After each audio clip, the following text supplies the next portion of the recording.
Hello everyone, and welcome to the DXD Tales. So we are back with an interesting movie on what if Issei was the lost son of the primordial dragon of chaos and order. But before we start, I just want to remind you to please subscribe to my channel and hit the like button if you enjoy my content.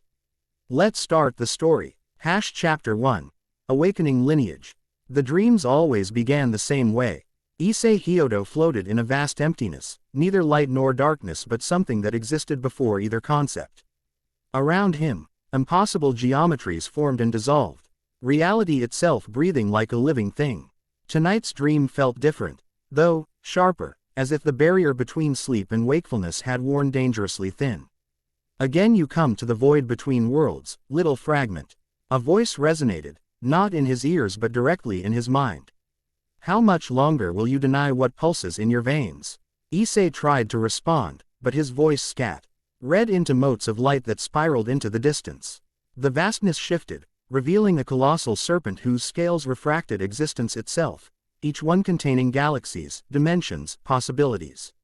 Its eyes held both the chaos of creation and the perfect order of mathematical constants. The seal weakens, the entity continued, circling him in a perfect loop without beginning or end. They will sense you soon. They will come for you. Remember, in your right hand dwells destruction, in your left, creation. This is your inheritance. The serpent's massive jaws opened, swallowing Issei whole, not to consume him, but to return him to himself. He jolted awake, gasping. The familiar ceiling of his bedroom came into focus, mundane and reassuring after the cosmic vastness of his dreamscape. Morning sunlight filtered through his curtains, casting warm patterns across his rumpled blankets. Seventh night in a row, Issei muttered, pressing his palms against his eyes. His hands trembled, slightly, a recent development that worried him more than the dreams themselves. He glanced at his alarm clock. 6:27 a.m., 3 minutes before it would have awakened him for school. The persistent throbbing in his chest had returned as well, an ache that no doctor could diagnose. It wasn't painful exactly, more like something inside him straining to expand beyond the confines of his body. He placed his palm against his sternum, feeling an unusual warmth radiating through his thin t-shirt. Downstairs, his mother's voice called, "Issei.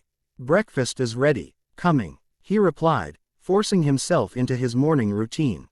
School uniform on, hair still refusing to lie flat despite his efforts, the strange sensation in his chest momentarily forgotten as he splashed cold water on his face. His reflection in the bathroom mirror caught him by surprise. For a split second, his ordinary brown eyes seemed to flash with an inner light, prismatic colors that couldn't exist in nature. He blinked, and they returned to normal. Getting weird, he whispered to himself. Maybe I should see the doctor again. The Hyodo household breakfast table was a portrait of suburban normalcy. His father hidden behind the morning newspaper. His mother humming as she arranged a traditional Japanese breakfast, the television murmuring morning news in the background. Nothing to suggest that their 17-year-old son dreamed of cosmic serpents or saw impossible colors in his own eyes. "You're looking pale again, Issei," his mother observed, placing a bowl of miso soup before him. "Are you sleeping properly?" "I'm fine," he lied, breaking his chopsticks apart. "Just stressed about exams." His father lowered his newspaper. "You know, when I was your age." The rest of his father's words faded as Issei's attention snagged on the television. The news showed shaky footage of what appeared to be a massive sinkhole that had appeared overnight in downtown Kuo. Something about the perfect circularity of the crater made his chest throb in recognition. "Even listening to me," his father finished. "Sorry," Issei mumbled, tearing his eyes away from the screen. "What were you saying?" The conversation returned to mundane matters. But Issei couldn't shake the feeling that something fundamental had changed in the world, or perhaps in himself. He ate mechanically, barely tasting the food, his mind replaying fragments of his dream. Asterisk in your right hand dwells destruction, in your left, creation. Asterisk. He stared at his hands, ordinary teenage hands that had never created or destroyed anything significant. "I'm heading out," he announced, rising from the table earlier than usual. "Study session before class." His mother beamed. "That's my studious boy. Take an umbrella. They're forecasting strange weather." The morning air carried an unusual static charge as Issei walked the familiar route to Kuo Academy. The city felt different somehow, as if he were seeing it through new eyes. Colors seemed more vibrant, sounds clearer, and he could swear he detected subtle patterns in the movement of crowds that had always eluded him before. The sky above displayed an unnatural phenomenon, clouds, forming perfect concentric circles directly over Kuo, like ripples in a cosmic pond. Other pedestrians pointed and took photos with their phones, but none seemed to feel what Issei felt, a resonance. As if those circles were responding to something within him. Hey, Issei, wait up. Matsuda and Motohama, his friends since middle school, jogged to catch up with him. Their presence anchored him back to normality, to the everyday world of teenage concerns and simple pleasures. Did you hear about the sinkhole? Matsuda asked, slightly out of breath. They say it appeared in an instant, no warning, no earthquake. Perfect circle, 30 meters across, Motohama added, adjusting his glasses with scientific precision. Geologists are baffled. Some conspiracy nuts are already claiming alien involvement. Issei nodded, uncomfortably aware of the throbbing in his chest intensifying as they discussed the phenomenon. Any casualties? He asked, dreading the answer. That's the weird part, Matsuda replied. It happened at 3:17 this morning, exactly when I woke up. Issei finished silently, cold realization washing over him. The area was completely empty. Not even a stray cat got hurt. What are the odds of that in downtown Kuo? The conversation shifted to their usual topic, girls, as they approached the school gates. Normally, Issei would have enthusiastically participated, but today he found himself distracted. Scanning the school grounds as if expecting something, or someone, to be waiting for him. Kuo Academy, formerly an all-girls school only recently turned co-ed, still maintained a female majority in its student population. The ornate European-style architecture stood in contrast to the modern city surrounding it, giving the campus an otherworldly quality that seemed particularly pronounced today. As they crossed the threshold onto school grounds, a sharp pain lanced through Issei's right arm, from fingertips to shoulder. He gasped, stumbling slightly. You okay, man? Matsuda asked, grabbing his elbow to steady him. Yeah, just muscle cramp, Issei managed, flexing his fingers to dispel the sensation. For a moment, he thought he saw faint lines of light tracing the veins in his forearm, but they vanished as quickly as they had appeared. The school day proceeded with excruciating normalcy. Lectures on mathematics and literature washed over him while his mind remained fixated on the dreams, the sinkhole, the strange sensations in his body. Twice during the morning, he caught himself staring at his hands as if expecting them to transform. During lunch break, he excused himself from his friends and made his way to the old school building, drawn by an impulse he couldn't articulate. The building housed the Occult Research Club, a small group that kept to themselves and was rumored to include some of the most beautiful students at Kuo Academy. Issei had never had reason to approach the club before, having no particular interest in the supernatural beyond generic horror movies. Today, however, he found himself standing before their door, hand raised to knock, before rational thought caught up with his actions. What am I doing here? He wondered, lowering his hand. They'll think I'm crazy if I start talking about cosmic serpent dreams and glowing veins. Asterisk, can I help you? A soft voice asked from behind him. Issei turned to find Yudo Kiba, the school's most popular male student, regarding him with polite curiosity. Something about Kiba had always struck Issei as odd, though he'd never been able to pinpoint exactly what. No, sorry. Just wandering, Issei replied, embarrassed to be caught loitering. Kiba studied him for a moment longer than was comfortable. Are you sure? You seem different today. The observation sent a chill down Issei's spine. Different how? Before Kiba could answer, the club room door opened, revealing Rias Ramori, the crimson-haired school idol whose beauty was matched only by her mysterious aura. Her eyes widened slightly upon seeing Issei, a reaction so subtle that anyone else might have missed it. Issei Hyodo, she said, his name sounding strange in her mouth, as if she were tasting it for hidden flavors. What brings you to our club? Under her intense gaze, Issei felt strangely exposed, as if she could see through his skin to the anomaly growing within him. I was just leaving, he said, backing away. Sorry to disturb you. As he turned to go, he caught a glimpse of Rias and Kiba exchanging meaningful looks. He could have sworn he heard Rias whisper, "It's happening sooner than we expected," but he was already halfway down the corridor, pulse racing for reasons he couldn't explain. The rest of the school day passed in a blur. By the time the final bell rang, Issei had made a decision. He would visit the sinkhole himself. Something connected it to his dreams, to the changes he was experiencing, and sitting in classrooms solving quadratic equations while his world unraveled wasn't an option anymore. "I've got an errand to run," he told Matsuda and Motohama at the school gates. "Don't wait up, secret girlfriend," Motohama teased, waggling his eyebrows. "Yeah, right," Issei laughed, the sound hollow even to his own ears. "Just something I need to check out." Downtown Kuo was buzzing with activity despite, or perhaps because of, the mysterious sinkhole. Police had cordoned off a 4-block radius, and news vans clustered at the perimeter. Scientists in various uniforms took measurements and collected samples, their expressions betraying professional bewilderment. Issei approached the barrier, joining the crowd of onlookers. From this distance, he could only see the edge of the perfect circle cut into the asphalt, but even at partial view sent resonant vibrations through his chest, as if something inside him recognized what had created this impossible geometry. "Excuse me," he said to the nearest officer, "has anyone determined what caused this?" The policeman shook his head. "Nothing official yet. Ground-penetrating radar shows it goes down at least 50 meters, maintaining the same perfect circle all the way. Never seen anything like it." As Issei stared at the sinkhole, the crowd around him seemed to fade away. The throbbing in his chest synchronized with a subtle pulsation emanating from the crater. Without conscious decision, he ducked under the police tape and began walking toward the edge. "Hey, you can't go in there," the officer shouted, but his voice seemed to come from very far away. Issei reached the rim of the perfectly circular void and looked down. Unlike natural sinkholes with collapsed sides and debris, this one had walls as smooth as if cut by a precision laser.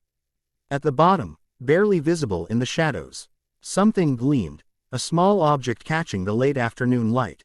The pull was irresistible. Before he realized what he was doing, Issei had begun climbing down the impossibly smooth sides. Finding handholds where none should exist, his body moving with a grace and confidence he had never possessed. Shouts from above grew more distant as he descended. The air in the shaft grew noticeably warmer, charged with the same static electricity he had felt all day. Halfway down, he paused, looking at his hands gripping invisible holds in the smooth surface. Faint lines of light pulsed beneath his skin, tracing the paths of veins and arteries. "What's happening to me?" he whispered, but continued his descent nonetheless, drawn by the object gleaming below. When he finally reached the bottom, he found himself standing in a perfect hemisphere carved from the earth. The ground beneath his feet was not dirt or rock but a crystalline substance that hummed with energy. In the center lay a single scale, iridescent, larger than his palm, refracting light into colors he had no names for. The moment his fingers touched the scale, the world exploded into light. Visions cascaded through his mind. A colossal dragon circling a nascent universe, civilizations rising and falling like waves on cosmic shores, wars between beings of pure light and absolute darkness, a ritual in which the great serpent separated a fragment of itself, sealing it away for safekeeping. Issei fell to his knees, the scale clutched to his chest as knowledge older than time itself poured into him. He was both himself and something far greater, a paradox of existence, simultaneously insignificant and infinite. "Hyodo Issei," a voice rumbled from the walls around him, "son of man and dragon, awaken." The crystalline floor beneath him shattered, revealing an endless void. Instead of falling, however, Issei found himself suspended in the emptiness, the scale in his hands dissolving into his skin like quicksilver. His right arm ignited with patterns of destruction, fractal geometries that could unmake stars. His left bloomed with creation's blueprint, the architecture of life itself. Both forces merged at his core, seeking balance but finding none as his human form struggled to contain energies meant for a being of much greater magnitude. Pain unlike anything he had ever experienced tore through him. He screamed, but no sound emerged in this place between dimensions. His body began to transform, skin hardening into scales in some places, bones reshaping, muscles densifying. The changes swept through him like wildfire, rewriting his very essence. Then, as suddenly as it had begun, everything stopped. Issei found himself lying on his back, staring up at the circle of sky above the sinkhole. His body had returned to human form, though he could feel the potential for transformation simmering beneath the surface, waiting to be called forth. Well, a cold, feminine voice echoed down the shaft. This complicates things considerably. Issei struggled to his feet, looking up to see a silhouette blocking part of the sky above, a woman, judging by the voice, though details were impossible to make out from this distance. "Who are you?" he called up, his voice stronger and more resonant than he remembered. "The question, little hatchling, is who are you?" The voice replied. "Or perhaps, what are you?" The figure leapt from the edge, but instead of falling, she descended slowly, controlling her descent with what appeared to be midnight blue wings. As she approached, Issei could make out more details. A woman of statuesque height and regal bearing, with hair the color of deep ocean trenches and eyes that shifted between shades of azure and cobalt. Her presence exuded ancient power and barely restrained hostility. She landed before him with preternatural grace, folding her wings which then vanished as if they had never existed. Her clothing, a combinati of what appeared to be armor and flowing fabric in various blue hues, seemed to adapt to her movements like a living thing. "I am Tiamat," she announced, the name resonating with involuntary recon. Ishin in Issei's transformed consciousness. Chaos Karma Dragon and one of the 5 Dragon Kings. "And you," her eyes narrowed dangerously, "are an impossibility." Issei took an instinctive step back, feeling power gathering around the woman. "I don't understand what's happening to me," he admitted, fighting to keep his voice steady. "Oh, then allow me to enlighten you," Tiamat replied, beginning to circle him with predatory focus. "You reek of primordial essence, specifically, the power of Ouroboros, the infinite dragon god. Yet you wear human flesh and carry a dragon-type sacred gear. You are, in short, an abomination that should not exist." The term, sacred gear, tickled something in Issei's newly expanded awareness, but before he could explore that thought, Tiamat continued. "I felt the disturbance last night, a pulse of power that has not been sensed in this realm for millennia. It drew me to this pathetic human city, where I find," she gestured dismissively at him, "you. A boy playing with forces beyond mortal comprehension." "I'm not playing with anything," Issei protested. "This is happening to me, not because of me." Tiamat stopped her circling, fixing him with an ancient gaze that had witnessed the birth and death of civilizations. "The scale you absorbed. Show me your arm." Hesitantly, Issei extended his right arm. Though it appeared normal, when Tiamat passed her hand over it, his skin became translucent, revealing the scale now embedded in his forearm, pulsing with inner light. "As I suspected," she hissed. "A fragment of Ouroboros itself. Do you have any idea what this means, human?" Issei's mind raced with information he shouldn't possess. Knowledge of dragon hierarchies, cosmic forces, dimensional barriers. "It means I'm not entirely human, doesn't it? That I'm somehow connected to this Ouroboros." Tiamat's laugh held no humor. "Connected? Child, if what I suspect is true, you are more than connected. You are a vessel, created to house a portion of the most dangerous and powerful entity in existence." A sound from above interrupted them, voices, flashlights, the approach of humans investigating the disturbance. Tiamat glanced upward with annoyance. "Your kind approaches. This discussion requires privacy." She seized Issei's wrist with surprising strength. "We continue elsewhere." Before he could protest, reality warped around them. The sinkhole dissolved, replaced by a dizzying rush of colors and sensations as they traversed what Issei somehow knew was a dimensional corridor. His newly awakened senses registered the boundaries between worlds thinning, parting like curtains to allow their passage. They emerged in a vast cavern whose walls glittered with embedded crystals similar to those he had seen at the sinkhole's bottom. A lake of midnight water occupied the center, its surface perfectly still, reflecting the crystalline ceiling like a mirror. The air hummed with power, ancient and untamed. Tiamat released his wrist, stepping away with obvious distaste. "My temporary sanctuary in this realm," she explained curtly. Few know of its existence, and none may enter without my permission. You should consider yourself privileged. Issei rubbed his wrist, noticing with alarm that scales had briefly appeared where her fingers had gripped him, only to recede beneath his skin moments later. You said I'm a vessel. A vessel for what exactly? The dragon woman turned to face him fully, her expression severe.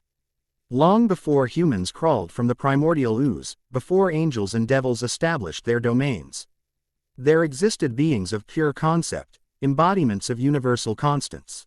Ouroboros was one such entity, perhaps the most enigmatic of all. She gestured, and the lake's surface rippled, forming images that played like a living mural. A massive serpent with scales containing universes, continuously devouring its own tail in an eternal cycle.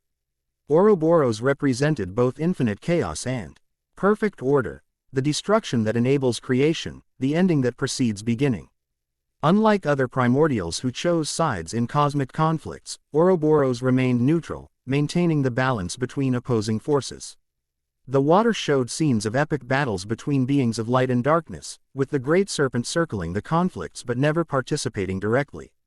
Approximately 10,000 years ago, Ouroboros vanished from cosmic awareness, Tiamat continued, her voice taking on a quality of reluctant respect. Most assumed it had entered hibernation, as primordials sometimes do for millennia at a time. A few theorized it had transcended to a higher plane of existence. Issei watched, transfixed, as the liquid display showed the great serpent performing a complex ritual, separating a glowing fragment from its own essence before disappearing into a void between dimensions. Now I wonder if a third possibility was overlooked, Tiamat said, studying Issei with renewed intensity. That Ouroboros foresaw some future necessity requiring its intervention, but recognized that approaching directly would upset the balance it existed to maintain. So it created me? Issei asked, the implication staggering. Not directly, no. More likely, it placed a fragment of its essence into the world with instructions to seek out a compatible bloodline. Over generations, that essence would integrate with human genetics, culminating in a vessel capable of channeling primordial power without immediate destruction. Her lips curved in a humorless smile. That would be you, apparently. Issei's legs suddenly felt unable to support him. He sank down onto a smooth rock outcropping, mind reeling. Why? Why would it choose a random high school student for something this important? Random. Tiamat scoffed. There is nothing random about you, Hyodo Issei. Your bloodline was carefully curated across thousands of years. The parents you believe to be ordinary Huma-NS were likely selected specifically for genetic compatibility with draconic essence. My parents. Issei looked up sharply. Are you saying they're not really my parents? Tiamat waved dismissively. They contributed human genetic material, certainly. But I suspect there was intervention to ensure the proper development of the vessel. Examinations would reveal they are indeed your biological progenitors. But the circumstances of your conception may have included external influence. The cavern suddenly seemed too small, the air too thick. Issei stood abruptly, pacing along the lake's edge. This is insane. Yesterday I was just a normal kid worrying about exams and normal teenage stuff. Now you're telling me I'm some kind of dragon messiah. I said nothing about salvation, Tiamat corrected sharply. Primordials do not think in such simplistic terms as good and evil. Whatever purpose Ouroboros intended for you, it relates to cosmic balance, not human morality. She approached him with measured steps, her ancient eyes evaluating every aspect of his being. The question that concerns me is whether you are a mere vessel, a temporary container for power that will eventually be reclaimed, or something more permanent. Meaning what? Issei demanded. Meaning, child, that you could be a true hybrid, the first being to successfully merge primordial dragon essence with human limitation. Her voice lowered to a dangerous register. Such a creature would represent an unprecedented variable in the cosmic equation, potentially destabilizing to multiple dimensions. Understanding dawned on Issei with chilling clarity. Is that why you brought me here? To eliminate this variable? Tiamat's smile was cold and ancient. The thought has considerable merit. Death now might prevent catastrophe later. Power gathered around her, the air crackling with potential energy. Issei backed away, instinctively raising his hands in a defensive gesture. To his shock, His right palm emitted a pulse of destructive force that collided with Tiamat's gathering power, dissipating it in a shower of azure sparks. The dragon woman's eyes widened marginally, the first genuine surprise she had shown. Interesting. Untrained, yet already accessing primordial destruction.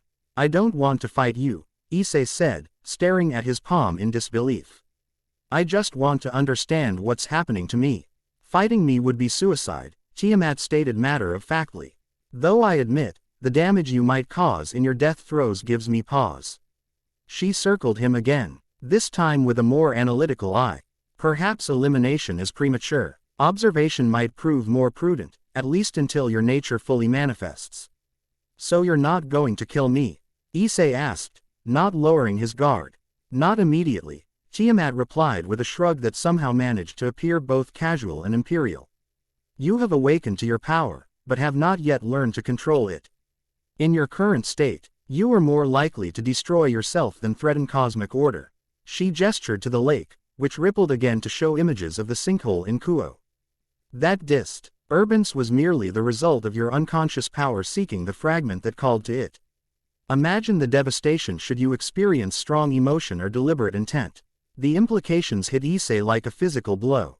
My parents, my friends, they could be in danger just by being near me. Now you begin to understand, Tiamat nodded. Primordial power cannot be contained by human flesh without consequence. Already your body shows signs of transformation. She pointed to his reflection in the lake's surface. Issei stared at his image, noticing subtle changes he had overlooked. His eyes now held vertical pupils like a reptile's, his canine teeth had sharpened slightly, and when he turned his head, his skin briefly refracted light in patterns reminiscent of scales. What happens now? He asked quietly. Now, Tiamat replied, you have a choice. Remain ignorant and untrained, inevitably losing control and destroying everything you care about, or accept guidance from one who understands draconic power. You're offering to teach me. Why would you help someone you just called an abomination? Tiamat's expression remained inscrutable. Self-interest, primarily. If you are to exist in this world, better you do so under supervision than rampaging unchecked. Additionally, she admitted with apparent reluctance, I find myself curious about Ouroboros's intentions. You represent a mystery worthy of investigation. Issei considered his options, though in truth, he knew he had none. Returning to normal life was impossible. Pretending nothing had changed would only endanger everyone around him. If I agree to your supervision, what exactly does that entail? You will learn draconic disciplines, control of power, management of transformation, protection of your human identity. Tiamat listed each point with clinical detachment. In exchange, you will submit to regular examination and testing of your capabilities. And I can still live my normal life. Go to school, stay with my parents. Quote. Tiamat's laugh was sharp and brief. Normal. That option vanished the moment you touched the scale, child. But yes, you may maintain your human pretense, it provides useful cover while we determine your true nature. She extended her hand, palm up, a deceptively human gesture from a being who was anything but. Do we have an agreement, Hyodo Issei, vessel of Ouroboros? Issei hesitated, sensing the irrevocability of the decision before him. Yet what choice did he really have?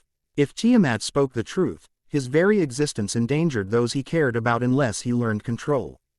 We have an agreement, he said, taking her hand.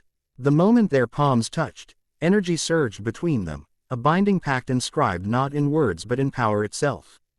Issei gasped as knowledge flooded his consciousness. Dragon hierarchies, elemental affinities, dimensional structures, all imprinting directly into his mind. Tiamat withdrew her hand, satisfaction evident in her expression. The compact is sealed. Your training begins immediately. Wait.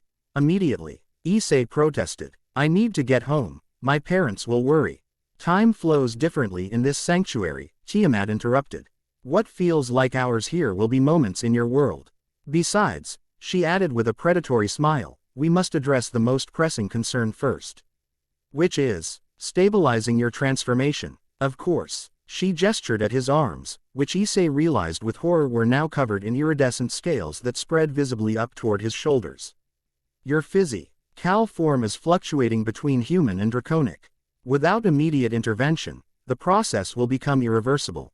Panic surged through Issei, accelerating the transformation. Scales erupted across his chest and neck, and he felt his facial structure beginning to shift. How do I stop it? You don't, Tiamat stated calmly. You control it. The power is yours to command, neither suppressed nor unleashed, but channeled. Focus on your human form, visualize it clearly, then will the transformation to recede. Issei closed his eyes, concentrating on his normal appearance, imagining the scales retracting.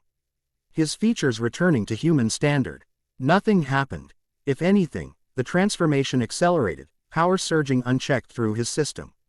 It's not working, he gasped, feeling his teeth elongating. His fingers developing claws. Tiamat observed dispassionately. Your approach is flawed. You cannot fight primordial power through denial. Accept what you are becoming, then direct it. What I'm becoming is a monster. Issei shouted, voice deepening to an inhuman register. No, Tiamat corrected sharply. What you are becoming is a dragon, specifically, a manifestation of Ouroboros. There is no human Issei, separate from dragon Issei, only one being with dual nature. Accept the duality. Something in her words resonated with Issei. Instead of visualizing his human form as the real him, he tried a different approach, acknowledging both aspects as equally valid expressions of himself. Rather than fighting the transformation, he embraced it while simultaneously defining its boundaries. Gradually, the wild fluctuations stabilized. The scales receded, not because he was suppressing them, but because he had established control over their manifestation. His features returned to human normal, though his eyes retained a subtle reptilian quality. Better, Tiamat acknowledged with the barest hint of approval. You learn quickly, for a human. Not just human anymore, apparently. Issei replied, examining his now normal hands with newfound appreciation for their deceptive ordinariness. Indeed not, Tiamat agreed. Though your human aspect provides advantages not to be underestimated, it allows you to move undetected among them, for one thing. Issei frowned. You make it sound like humans are enemies to be infiltrated. Not enemies, précis, Ely, more like livestock unaware of the predators in their midst. She noted his expression and sighed. You still think like a human. Understandable, given your upbringing, but limiting nonetheless. You must expand your perspective. My perspective is fine, Issei countered. Just because I'm part dragon doesn't mean I have to see humans as inferior. Tiamat studied him with renewed interest. Quote, perhaps that is why Ouroboros chose human integration, to maintain connection with the mortal perspective despite wielding immortal power. Fascinating. She gestured, and the surface of the lake shifted again, this time showing an overhead view of Kuo City. Your training will encompass many disciplines, but control must remain the priority. The scale you absorbed has accelerated your awakening, but also created instability. Until you achieve balance, incidents like the sinkhole will continue. Great, Issei muttered. So I'm basically a walking natural disaster. Potentially, Tiamat agreed, showing no sensitivity to his distress. Though, supernatural disaster would be more accurate. She pointed to specific locations in the city, places where the fabric of reality appeared subtly distorted. Visible only to enhanced perception. Your awakening has already affected the dimensional barriers around Kuo. Notice the thinning at these junctures. Issei squinted, gradually discerning. What she indicated. Areas where the normal world seemed to overlap with something else. What am I looking at? Weakened boundaries between realms, Tiamat explained. The human world intersects with many others, the underworld of devils, the celestial domains of angels, the territories of various pantheons and mythological systems. Usually, these intersections remain stable, but primordial energy disrupts them. The implications sent a chill through Issei. Are you saying I could accidentally open portals to other dimensions? Worse, Tiamat replied grimly. You could merge them. In devils appearing in human shopping districts, or angelic enforcers materializing in schools. The supernatural war that would ensue would devastate all realms involved. She waved her hand, and the image changed to show Kuo Academy. This location is particularly vulnerable. It already hosts a significant devil presence. Did you not wonder why you felt drawn to their clubroom today? Devil presence, Issei echoed. Then understanding dawned. Wait, Rias Grimoire and her club are devils. Indeed, the Grimoire heiress and her peerage occupy the territory, under agreement with the current devil leadership. Tiamat's expression showed mild distaste. They undoubtedly sensed your awakening power, though they would misinterpret it as merely a sacred gear activation. Issei struggled to process this new information. Devils were real, attending his school, watching him. Will they come after me? Eventually, Tiamat confirmed. Devils collect humans with powerful sacred gears, offering reincarnation into their ranks in exchange for service. They will certainly approach you, believing you possess an unknown dragon-type gear. And do I have this sacred gear thing? I mean, yes and no, Tiamat replied. Your body hosts the boosted gear, containing the soul of Didrag, the Red Dragon Emperor. However, the primordial essence of Ouroboros has complicated matters. The two drive Agon powers now exist in uneasy symbiosis within you. Issei frowned. So I've got two dragons inside me. Isn't that crowded? For the first time, Tiamat's lips curved in something approaching genuine amusement. An unprecedented situation, certainly. Didrag has likely been dormant, overwhelmed by the primordial power. As you gain control, he may awaken, providing another perspective on your situation. Great. Another voice in my head, Issei muttered. Just what I needed. Consider it an advantage, Tiamat suggested. Didrag's knowledge of recent history far exceeds mine, as I have spent millennia in voluntary seclusion. His perspective may prove useful in navigating current supernatural politics. She approached the lake's edge, trailing her fingers through the midnight water. For now, we focus on stabilizing your physical form and establishing conscious control over your energy emissions. The rest will follow. And what about school tomorrow? My friends, how do I act normal when everything's changed? Tiamat's expression made clear her opinion of such mundane concerns. Maintain your routine. Attend your classes. Pretend interest in whatever trivialities occupied you before. But be vigilant. The devils will make their approach soon, likely through the Grimoire girl. What do I tell them when they do? Nothing of your true nature, Tiamat warned. Allow them to believe you are merely a sacred gear wielder. Their interest will be significant but limited. If they learned what you truly are, she left the sentence unfinished, its conclusion obvious. Issei nodded slowly, the weight of secrets already settling onto his shoulders. So I just lie to everyone. Pretend I'm still ordinary Issei while secretly training to control dragon powers. Precisely, Tiamat confirmed. Though ordinary is a pretense you must maintain even with yourself. Accept your dual nature, but compartmentalize its expression. Human among humans, dragon with me. She gestured, and a dimensional corridor opened beside them, showing Issei's bedroom on the other side. Return now. Your absence has been brief in human time. We will continue tomorrow night. Come to the abandoned shrine east of the city after your school obligations. I will sense your arrival. Issei hesitated at the portal's edge. One more thing. The sinkhole. People saw me enter it. Won't there be questions? Already addressed. Tiamat replied dismissively. Memory alteration is a simple matter for one of my abilities. Those who witnessed your descent now recall a maintenance worker investigating, finding nothing unusual, and departing. The human authorities will soon fill the opening, dismissing it as ordinary ground subsidence. The casual mention of manipulating human memories disturbed Issei. But he recognized the necessity. Thank you, I guess. Do not mistake pragmatism for kindness, Tiamat warned. I preserve your human life only because it serves our mutual interests. Entiment plays no role in our arrangement. Issei nodded, stepping through the portal with a mixture of relief and apprehension. As the dimensional corridor closed behind him, he heard Tiamat's final words. Remember, young vessel, in your right hand dwells destruction, in your left, creation. Balance them, or be destroyed by their conflict. Then he was alone in his bedroom, the familiar Suro.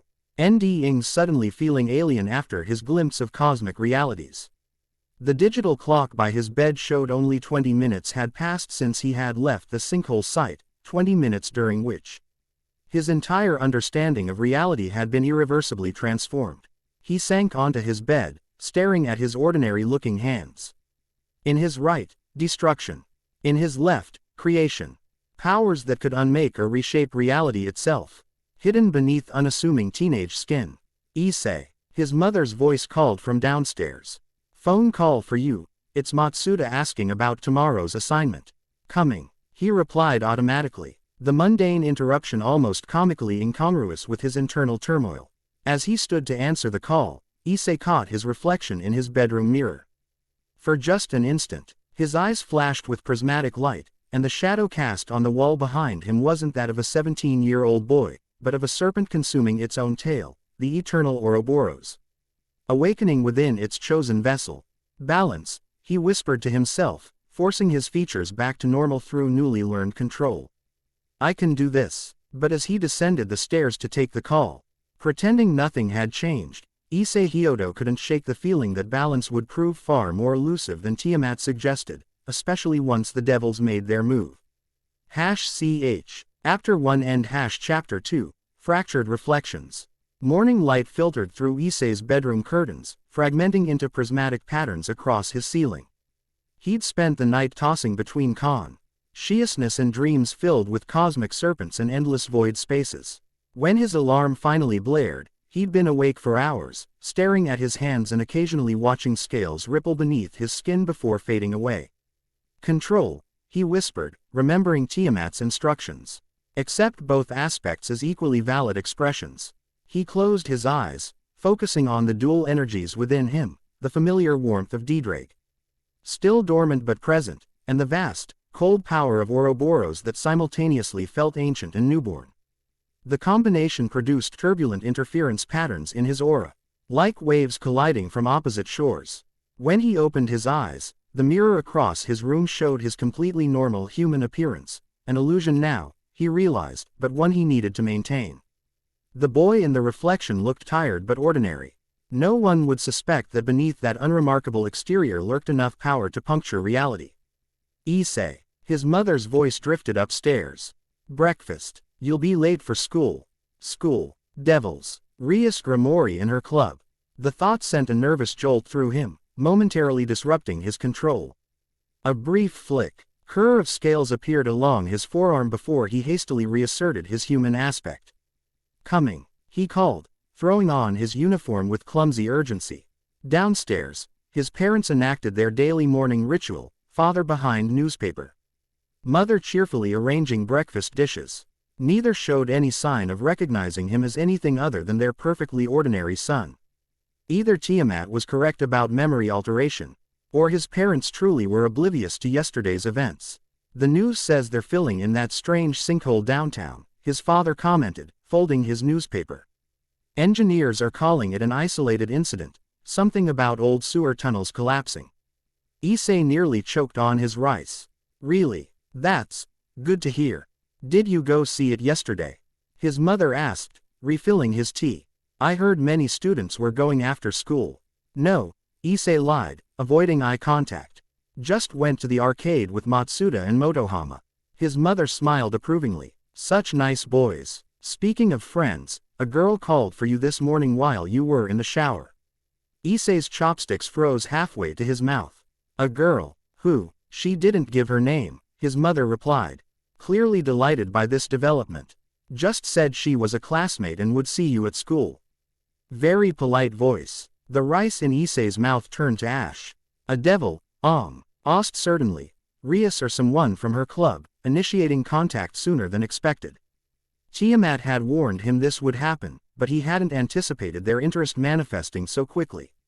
Probably about a group assignment, he muttered, forcing himself to finish eating despite his evaporated appetite. Walking to school felt like marching to execution. Every shadow seemed to conceal watching eyes. Every breeze carried whispers just beyond comprehension. Worst of all, Issei could now perceive the dimensional thin spots Tiamat had mentioned, places where reality wavered like heat mirages. Their worlds pressing against the membrane of normal existence. Kuo Academy itself pulsed with supernatural energy. How had he never noticed before? The school grounds radiated power, ancient ward's eye. NS cribbed into the very foundation stones. What he had previously admired as elegant European architecture now revealed itself as a deliberate construction designed to channel and contain magical energies. Hey, Issei. Matsuda called, jogging up beside him at the school gate. Where'd you disappear to yesterday? We went looking for you at the arcade, but nobody had seen you. Motohama adjusted his glasses, studying Issei with suspicious intensity. You look different. New haircut. Just didn't sleep well. Issei deflected, unconsciously checking that his human appearance remained intact.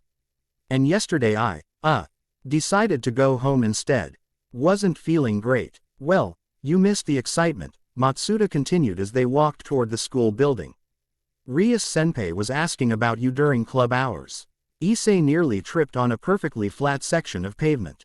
Asking about me? Why? Motohama's glasses gleamed. That's the big mystery. The great Lady Grimori, actually speaking your name. What did you do to attract her attention? Nothing, Issei insisted, panic threatening his carefully maintained control. Probably just confused me with someone else. She definitely said. Hyodo Issei. Matsuda countered. Trust me, I was eavesdropping very carefully. She was talking to the student council president about you. Even worse, not just Rias, but Sona Citri too, another devil. If Tiamat's information was correct, the supernatural community was already converging on him, sensing the power awakening within. The morning classes passed in a blur of anxiety. Issei couldn't focus on lectures when his enhanced senses kept detecting energies and presences that ordinary humans couldn't perceive. Twice he excused himself to the bathroom when his control slipped, causing his eyes to shift to draconic slits or scales to ripple across his skin. During lunch break, he avoided his usual spot with Matsuda and Motohama, instead seeking solitude on the school roof. Here he could practice the breathing exercises Tiamat had taught him. The techniques helped stabilize his fluctuating energies, though the process was like trying to contain an ocean in a teacup. Well, a feminine voice purred from behind him. What an interesting aura you've developed, Issei whirled to find himself facing a young woman he'd never seen before, definitely not a Kuo Academy student. She lounged casually against the roof access door, wearing an impossibly short black kimono that emphasized rather than concealed her voluptuous figure. Most striking, however, were cat ears perched atop her head and the two black tails swishing lazily behind her.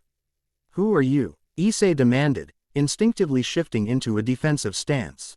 How did you get on school grounds? The woman's golden eyes gleamed with mischievous interest. So many barriers and wards, yet not one designed to keep out a determined nekosho. She stretched languorously, reminding Issei forcefully of a cat in sunlight. I'm Kuroka, by the way, and you're the strange little dragon boy everyone's suddenly talking about. Issei's heart raced. I don't know what you're talking about. I'm just a normal student. Normal. Kuroka laughed, the sound musical yet predatory. Your aura's flickering between human, dragon, and something much older that makes my fur stand on end. Normal isn't even in the same dimension as what you are. She approached with feline grace, circling him with unabashed curiosity. The question is, what exactly are you? Not a pure-blooded dragon, the human scent is too strong. Not just a sacred gear wielder either, that power's there, but it's being overwhelmed by something vaster. Issei maintained his defensive posture, though he suspected it would prove useless against this woman who moved like liquid shadow. Why are you interested? What do you want from me? Kuroka stopped directly before him, leaning forward until her face was uncomfortably close to his. She inhaled deeply, as if cataloging his scent. Information has value, Dragon Boy. The supernatural world is buzzing about a power spike in Kuo, devils mobilizing, fallen angels investigating, even heaven sending observers. And here I find the source. She tapped his chest with one black lacquered nail, hiding his power so poorly I could sense it from 3 districts away. I'm not hiding anything, Issei protested weakly. Golden eyes narrowed in amusement. Your lips say one thing, but your aura's practically screaming.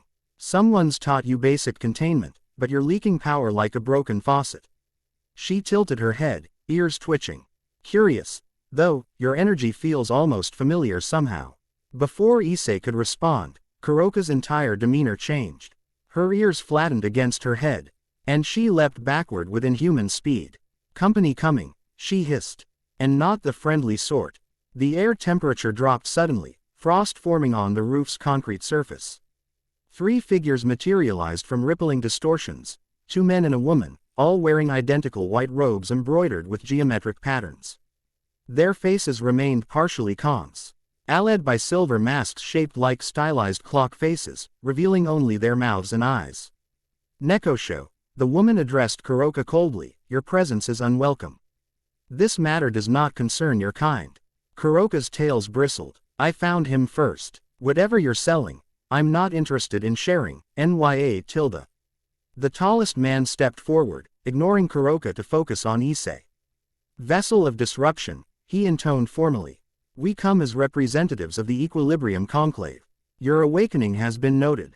Your existence has been evaluated. Your impact on cosmic balance must be assessed. Equilibrium Conclave, Issei echoed, glancing between the newcomers and Kuroka, who had positioned herself slightly in front of him in what appeared to be a protective stance.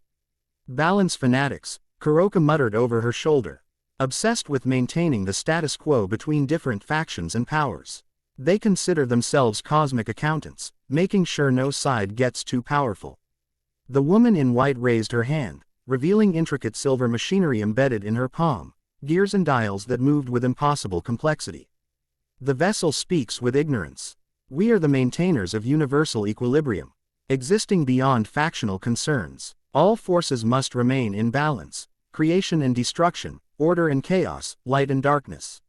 And you think I'm threatening this balance? Issei asked, pieces falling into place. Tiamat had mentioned his connection to both creation and destruction through Ouroboros. You embody imbalance, the second man stated flatly. The infinite dragon god maintained neutrality through perfect opposition of forces. Your existence fragments that neutrality, channeling primordial power through imperfect human limitation. Kuroka glanced back at Issei. Golden eyes widening. Ouroboros. That's what I've been sensing. She whistled low. No wonder every faction's scrambling. The lead conclave member extended his hand toward Issei. You will accompany us for evaluation. The conclave must determine whether your existence can be stabilized or must be terminated for cosmic preservation. He's not going anywhere with you, Kuroka declared. Black energy gathering around her hands. I found this interesting toy first, and I don't share well with others. Issei stepped back, caught between two dangerous forces. I'm not going with either of you. This is my school, and I have classes to attend. The woman in white laughed, a sound like icicles breaking. Human schedules are irrelevant to cosmic concerns. He will remain exactly where he is. A new voice interrupted, cold and commanding. All eyes turned to see a statuesque blonde woman standing near the roof access door. Her crimson eyes regarded the scene with analytical precision behind red-framed glasses. Unlike the white-robed conclave members or Kuroka's provocative attire, she wore what appeared to be a modernized version of aristocratic fash. Ion. A tailored jacket and skirt in deep green, with gold accents that suggested military inspiration. Agaras, the lead conclave member acknowledged stiffly. The Devil Council oversteps its jurisdiction. This matter transcends territorial agreements. This academy falls under joint Grimoire Citri protection, the blonde woman replied, her voice carrying the unmistakable resonance of authority. Any supernatural evaluation conducted on these grounds requires prior approval through appropriate diplomatic channels. Your presence constitutes a treaty violation. She adjusted her glasses with a precise movement. Furthermore, as House Agaras holds primary responsibility for technological monitoring of dimensional stability within the Eastern Japanese sector, any assessment of potential disruption factors falls under my direct purview. Kuroka's tails twitched with apparent amusement. Quite the popular boy you've become, Dragon-kun. Now we've got devil aristocracy joining the party. The conclave members exchanged glances, seemingly communicating without words. Finally, the woman lowered her hand, the silver machinery retracting beneath her skin. The conclave acknowledges treaty boundaries. However, the vessel's evaluation cannot be indefinitely delayed. We will petition through appropriate channels. Your petition will receive due consideration, the blonde devil replied with diplomatic neutrality. Until formal procedures are completed, the subject remains under devil protection.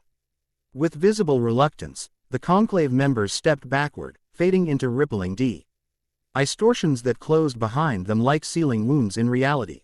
The temperature on the roof immediately returned to normal, frost evaporating in the midday sun.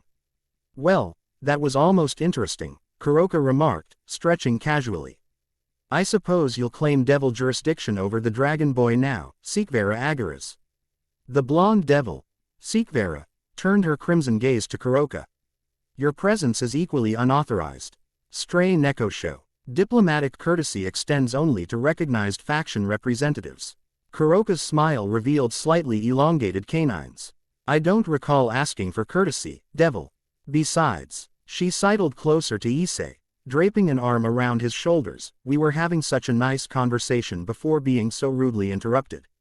Issei stood frozen, unsure why. Which of the two powerful beings posed the greater threat? Sikvera's aura radiated controlled power, like a nuclear reactor running at optimal efficiency. Kuroka, by contrast, exuded wild, unpredictable energy, chaotic but no less dangerous. Sikvera adjusted her glasses again, a gesture Issei was beginning to recognize as her equivalent of a sigh. Hyodo Issei, I presume. I am Sikvera Agaras, heiress to House Agaras of the 72 Pillars. Your presence is requested for a diplomatic consultation regarding recent energetic anomalies centered on your person. That's very formal, Issei managed, carefully extricating himself from Kuroka's casual embrace. But as I told the others, I have classes to attend. Your educational commitments will be accommodated, Sikvera replied with mechanical precision. The consultation is scheduled for 1600 hours in the neutral conference facility beneath Kuo Academy. Rias Gramori and Sona Citri will be present as territorial representatives. She produced a small device resembling a silver pocket watch. This will guide you to the appropriate location after your final class. It also serves as a diplomatic passport, indicating your status as an invited consultant rather than a hostile entity. Issei accepted the device gingerly. It felt surprisingly warm in his palm, and he could sense complex magical circuits within its metal casing. Do I have a choice in attending this consultation? There are always choices, Sikvera stated matter-of-factly. However, formal diplomatic engagement offers certain protections not extended to unaffiliated entities. The Equilibrium Conclave operates beyond conventional supernatural jurisdiction. Without recognized status, you remain vulnerable to their intervention. Kuroka laughed softly. She means they'll dissect you in the name of cosmic balance if the devils don't claim you first. Politics is just a prettier cage than the one the Conclave would put you in. Sikvera's expression remained impressively neutral. Crude but not entirely inaccurate. Now, she turned to Kuroka. As the subject has been placed under formal diplomatic protection, your presence constitutes interference with official proceedings. Black energy gathered around Kuroka's fingertips. Are you planning to enforce that position, Agaras? Your combat metrics don't impress me.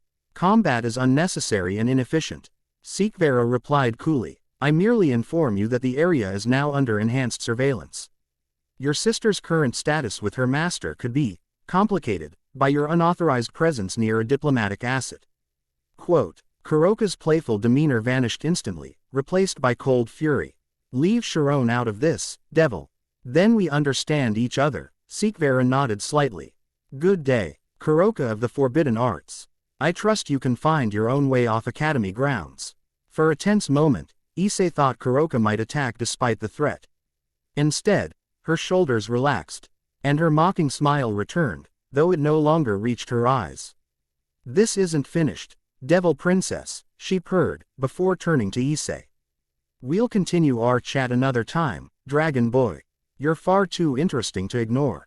She winked. Find me when you want better company than stuffy aristocrats. With that, Kuroka seemed to dissolve into shadow, her form breaking apart. Into darkness that slipped away between one heartbeat and the next. Issei stared at the spot where she'd been, wondering if he'd imagined the entire encounter. Spatial displacement, not true teleportation, Sikvera observed clinically. Impressive control for a stray yokai. You should exercise caution around her kind. They serve their own interests exclusively. Issei turned to face the devil heiress, finding her studying him with detached scientific interest. And devils don't serve their own interests. All factions pursue advantage, Sikvera acknowledged without hesitation. However, devils operate within established parameters and honor negotiated agreements. Our self-interest is structured and predictable.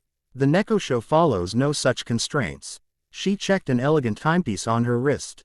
Your next class begins in approximately 7 minutes. I suggest you proceed there directly. The less attention your unusual status attracts, the smoother our consultation will progress. You haven't told me what this consultation is actually about, Issei pointed out. Sikvera considered him for a moment, her crimson eyes calculating. Preliminary data suggests you possess a dragon-type sacred gear of unusual properties. However, energy signatures recorded over the past 36 hours indicate anomalies inconsistent with known parameters. The consultation will establish your classification, potential, and appropriate factional relationship. My classification, Issei repeated. You make me sound like a specimen. All supernatural entities are classified, Sikvera stated matter-of-factly. Classification determines protocols, jurisdictions, and treatment under various treaties. It is neither personal nor judgmental, merely organizational necessity. The school bell rang, signaling the end of lunch period. Sikvera nodded precisely, as if the bell had confirmed her internal schedule, 1600 hours. The device will activate automatically. Until then, maintain normal behavioral patterns to avoid attracting additional attention. Without waiting for his response, she turned and walked toward the roof access door, her movements efficient and purposeful. Before exiting, she paused without looking back. One final advisory.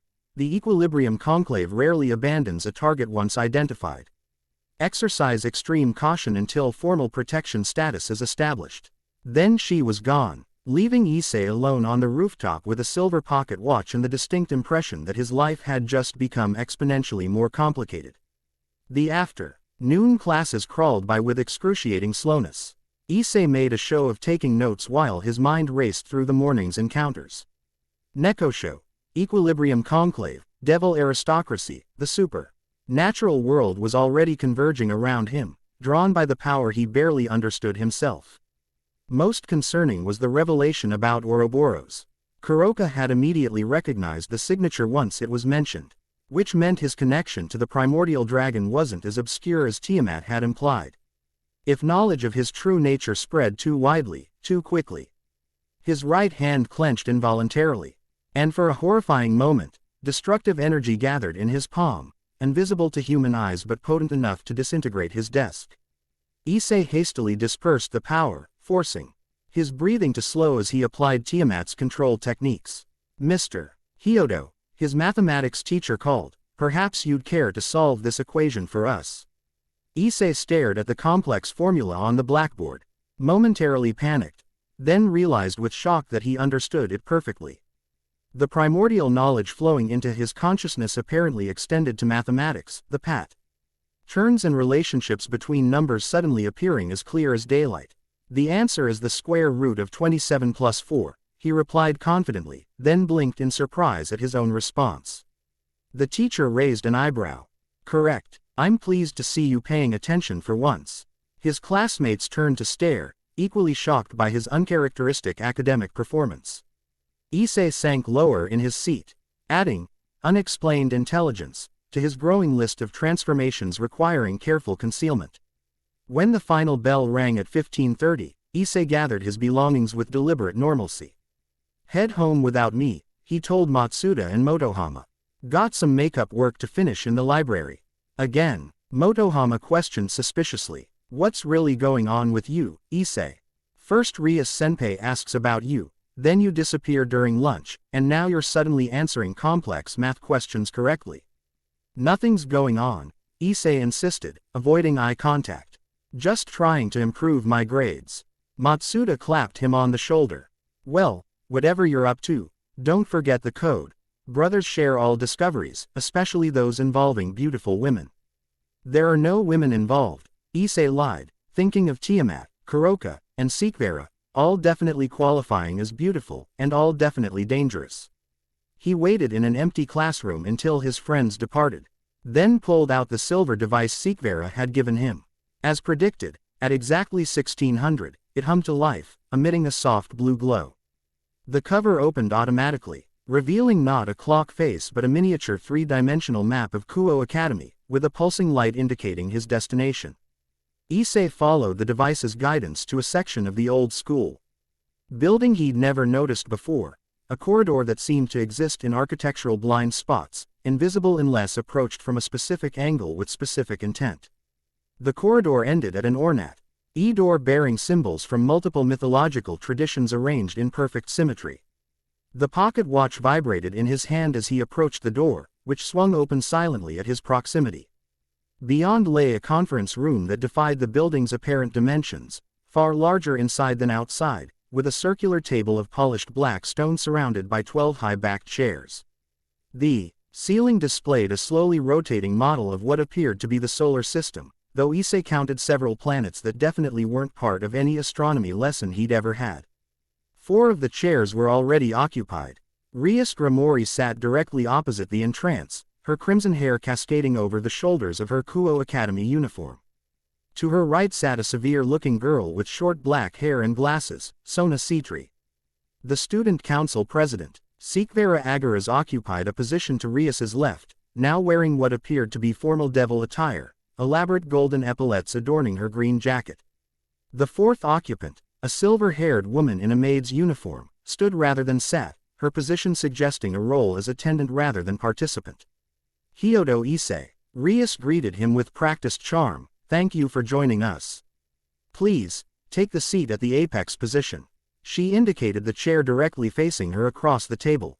Issei approached cautiously, noting that the stone surface contained inlaid patterns that subtly shifted as he moved, forming protection circles and containment arrays. This was not merely a meeting room but a magically reinforced evaluation chamber. "Before we begin," Sona Citri spoke, her voice precise and formal, "I should clarify that while this consultation has official sanction, it remains preliminary and non-binding. You retain full autonomy regarding any proposals presented." Issei sat in the indicated chair, which adjusted its contours to his body with disturbing precision. "What exactly is this consultation about?" Sikvera-san mentioned classification. Rias smiled diplomatically. "Let's start with introductions. I am Rias Gramori, next head of House Gramori and the devil assigned territorial oversight of Kuo Town. To my right is Sona Citri, heir to House Citri and co-administrator of this territory." She gestured to her left. "You've already met Sikvera Agaras, heir to House Agaras and our technology specialist.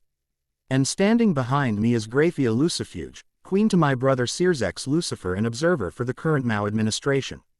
The silver-haired maid inclined her head slightly but remained silent, her gray eyes evaluating Issei with calculating intensity.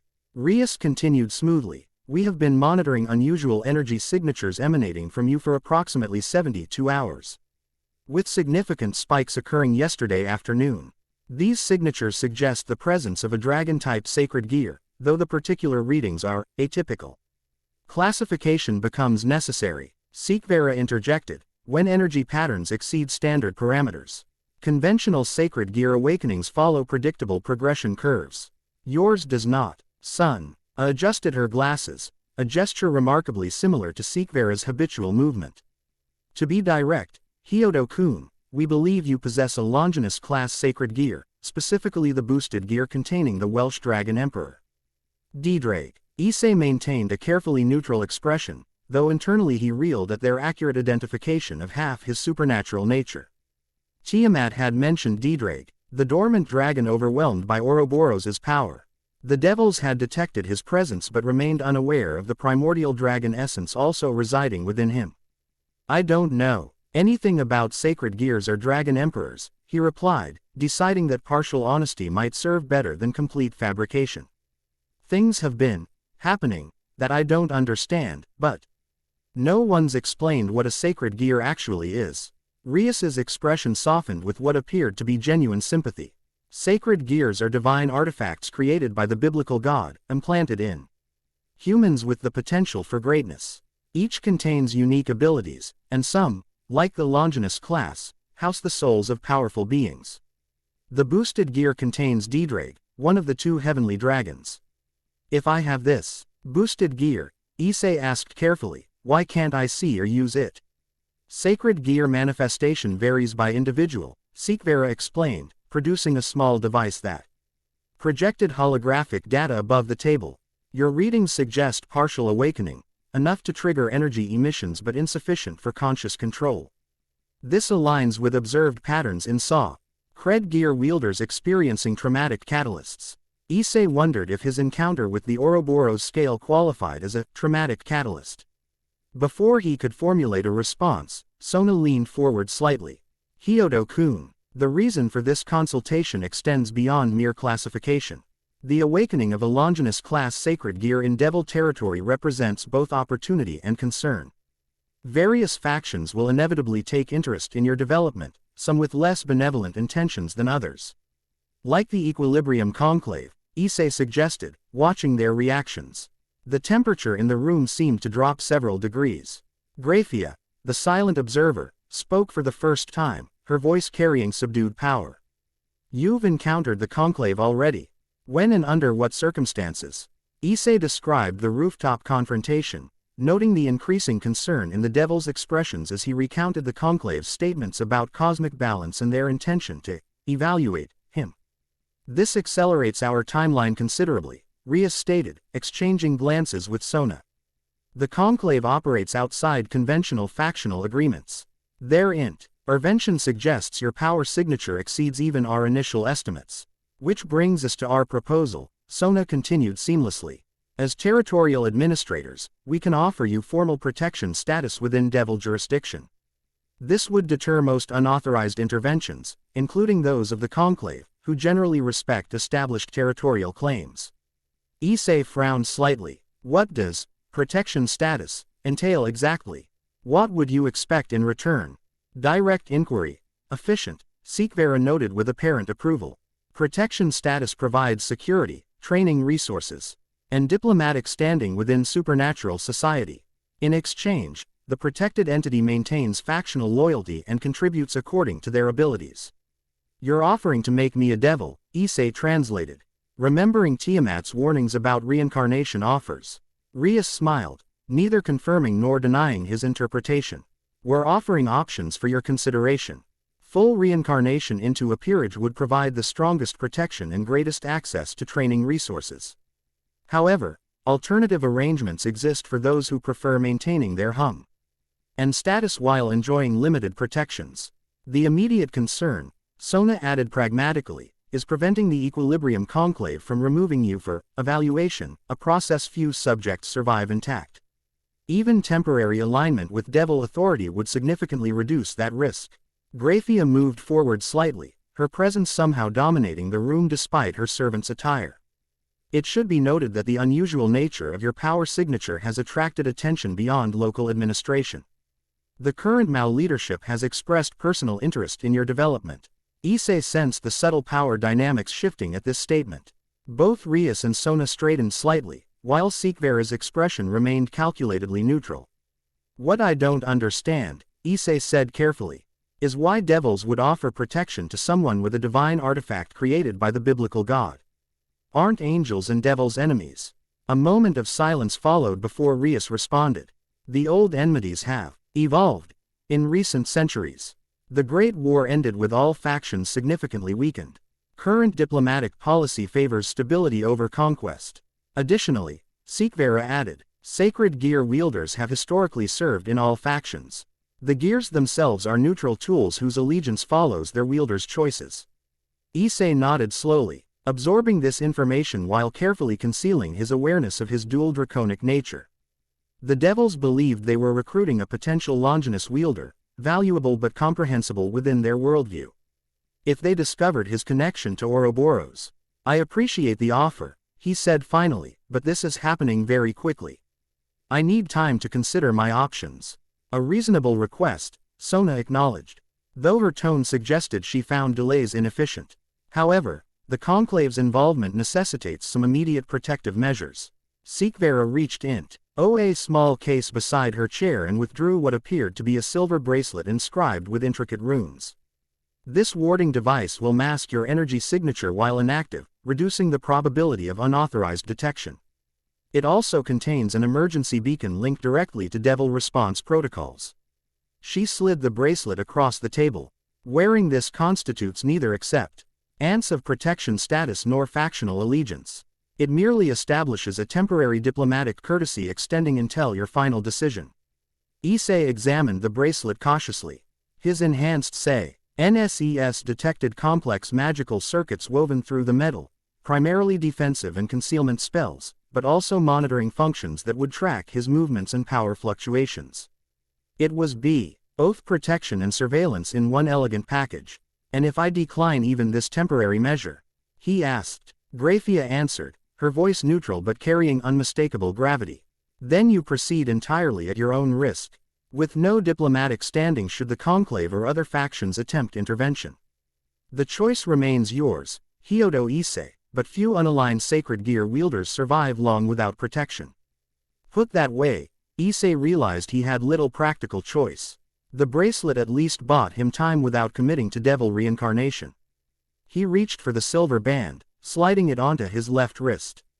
The metal warmed against his skin, runes briefly glowing before fading to subtle inscriptions. A wise interim decision, Rias approved. Now, regarding your sacred gear's development, we can arrange training sessions to help you consciously manifest and control boosted gear. My peerage includes experienced sacred gear users who could provide valuable guidance. Thank you, Issei replied noncommittally, but I should focus on understanding what's happening before jumping into training. He had no intention of revealing that Tiamat was already providden. Very different instruction concerning his powers. Sona studied him thoughtfully. You're more composed than most humans discovering their supernatural nature. Have you experienced other unusual phenomena beyond energy fluctuations? The question veered dangerously close to topics Issei needed to avoid. Just strange dreams and occasional, physical sensations. Nothing concrete. The half-truth came easily. Though he felt the silent observer Graphia's attention sharpen at his response. Dreams often precede awakening, Sikvera noted, adding the information to her projected data. Your neural pathways are likely adapting to draconic energy integration. I recommend monitoring sleep patterns for correlation with power fluctuations. The clinical analysis of his condition made Issei profoundly uncomfortable. These devils viewed him as a scientific anomaly and strategic asset, not a person struggling with a transformation that threatened his very identity. If there's nothing else, he said, rising from his chair. I should get home before my parents worry. Rias stood as well, her movement graceful and deliberate. Of course. The silver device Sikvera provided will guide you to this chamber whenever you wish to continue our discussion. Additionally, she withdrew a small red circle inscribed with a strange symbol. This communication circle allows direct contact with me. Should you encounter any supernatural threats or experience power instabilities. Issei accepted the circle, tucking it into his pocket alongside the silver device. Thank you for the information and temporary protection. As he turned to leave, Graphia spoke once more. Hyodo Issei, one final advisory. The bracelet masks your signature from distant observation but cannot conceal direct manifestations. Exercise extreme caution regarding emotional states that might trigger involuntary activation. The warning sent a chill through him. Even with devil protection, he remained one slip of control away from revealing his true nature. He nodded acknowledgement and exited the impossible room, finding himself back in the ordinary school corridor with the disorienting sense of having stepped between dimensions. Outside Kuo Academy, afternoon had progressed toward evening, the setting sun casting long shadows across the campus grounds. Issei headed toward the school gates, mind racing with everything he'd learned. The silver bracelet felt heavy on his wrist despite its physical lightness, a constant reminder of supernatural politics now entangling him. He was so preoccupied that he almost collided with a figure leaning casually against the gate pillar. Careful, Dragon Boy, Kuroka purred, materializing from shadows that shouldn't have concealed her voluptuous form. Walking straight into dangerous yokai isn't healthy, Issei stepped back, instantly alert. Are you following me now? Following implies effort, Kuroka replied, stretching lazily. I was merely waiting to see what pretty cage the devils would offer. Her golden eyes fixed on the silver bracelet. Monitoring jewelry. How predictably unimaginative. It's temporary, Issei defended, resisting the urge to hide the bracelet from her view. Just until I figure things out. Kuroka pushed away from the pillar, circling him with predatory interest. a movement disturbingly reminiscent of Tiamat's evaluative circling. And did they tell you everything that little trinket does? The tracking functions, the power suppression circuits, the remote activation capabilities. Issei glanced at the bracelet with renewed concern. Power suppression. Devils never give without taking, Dragon Boy, Kuroka said, her playful tone underlaid with something harder. That pretty silver band limits your access to your own power, for safety. They'd claim, but really for control. She tapped the bracelet with one black lacquered nail. I could remove those functions for you, leave only the masking capabilities intact. Why would you help me? Issei asked suspiciously. We only just met, and you don't seem the charitable type. Kuroka's laugh held genuine amusement. Perceptive. No, charity isn't my specialty. But I recognize potential value when I see it. She leaned closer, her scent, something wild and sweet simultaneously, enveloping him. Information exchange, Dragon Boy. I adjust your little bracelet. You tell me more about your connection to Ouroboros.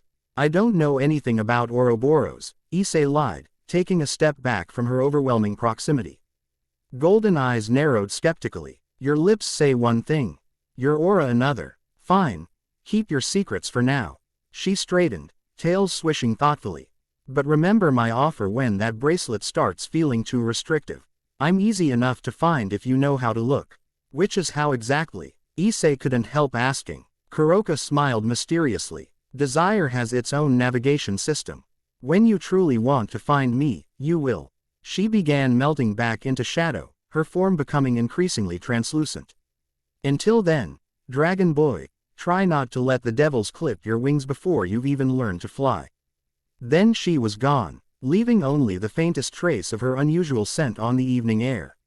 Issei stared at the empty space she'd occupied, wondering if all supernatural encounters would leave him with more questions than answers. The walk home felt longer than usual, his thoughts shifting between the devil's diplomatic recruitment, Kuroka's warnings, and his upcoming training with Tiamat. The silver bracelet occasionally pulsed against his skin, its magic interacting unpredictably with his fluctuating draconic energies. His parents greeted him with typical obliviousness to his internal turmoil, his mother cheerfully announcing a special dinner while his father inquired about school with perfunctory interest.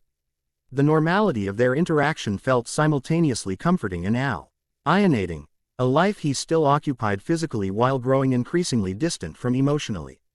After dinner, Issei retreated to his bedroom, ostensibly to study but actually to examine the silver bracelet more carefully. Now that Kuroka had mentioned it, he could indeed sense suppression functions woven into the protective enchantments, subtle constraints designed to limit power spikes rather than prevent them entirely. The obvious solution was to remove the bracelet, but that would leave him without the signature masking protection that kept the Equilibrium Conclave and other factions from tracking him. For now, limited access to his powers seemed a reasonable trade-off for reduced supernatural attention. As darkness fell, Issei remembered his commitment to meet Tiamat at the abandoned shrine east of the city. He glanced at his clock. Just past 9, his parents already settling in for their evening television programs downstairs. Getting out unnoticed wouldn't be difficult, but explaining his absence if they checked his room might prove challenging. He arranged pillows under his blanket in the classic teenager sneaking out configuration, then quietly opened his window. The Woe story drop would have been daunting before his transformation, but now he found himself instinctively calculating trajectories and impact forces with inhuman precision. Issei landed in the garden with preternatural grace, his body adapting to the movement as if he'd practiced parkour for years rather than hours. The silver bracelet vibrated against his wrist, its suppression functions registering his enhanced physical capabilities but unable to fully constrain them. The night embraced him with newfound familiarity as he made his way through Kuos' darkened streets. His vision had adapted to darkness, revealing details that human eyes could never perceive, the ultraviolet patterns on nocturnal flowers, the infrared signatures of small animals hiding in urban shadows, the subtle energy currents flowing through the city's ley lines. Most disturbing were the dimensional thin spots Tiamat had shown him, now visible without effort, places where reality stretched translucent, other worlds pressing against the membrane of normal existence. Some pulsed with infernal energy, others with celestial light, while a few displayed colors that existed in no human spectrum, suggesting realities even further removed from earthly experience.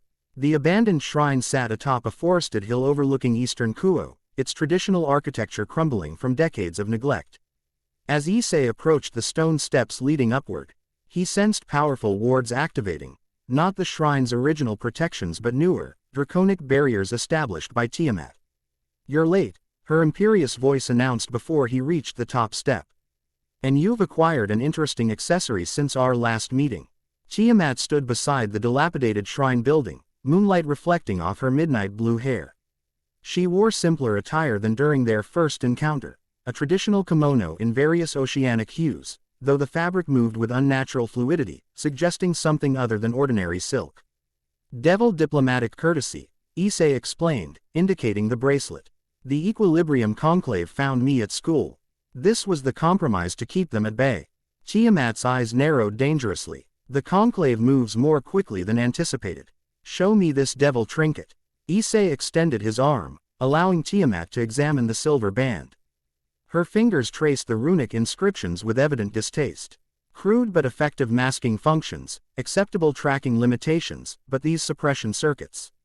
She made a sharp gesture, and several runes flared briefly before dimming. Adjusted. The masking remains intact, but they can no longer limit your access to draconic abilities. "You can just override devil magic like that?" Issei asked, impressed despite himself. "Child, I was ancient when devil rune craft was in its infancy," Tiamat replied dismissively.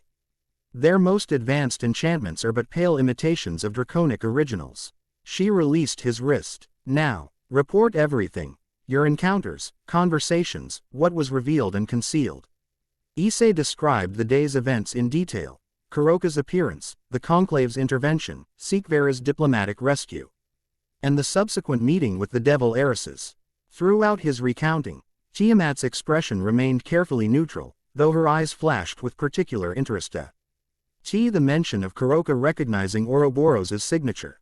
"Nekosho have unusually sensitive spiritual perception," she noted. "This Kuroka's interest complicates matters, though perhaps less urgent than the Conclave's direct intervention." "The devils think I'm just a boosted gear wielder," Issei added. "They don't seem to suspect the Ouroboros connection." "Small mercies," Tiamat muttered. "Though their ignorance is unlikely to persist indefinitely. The presence of Lucifuge at a preliminary consultation indicates higher-level interest than territorial administration alone would warrant." She began pacing with predatory grace, her kimono flowing like liquid around her movements. "The devils offer protection with predictable strings attached. The Conclave seeks to evaluate and lickle. Why eliminate a perceived cosmic disruption? The Nekosho pursues her own agenda, which remains unclear but certainly self-serving."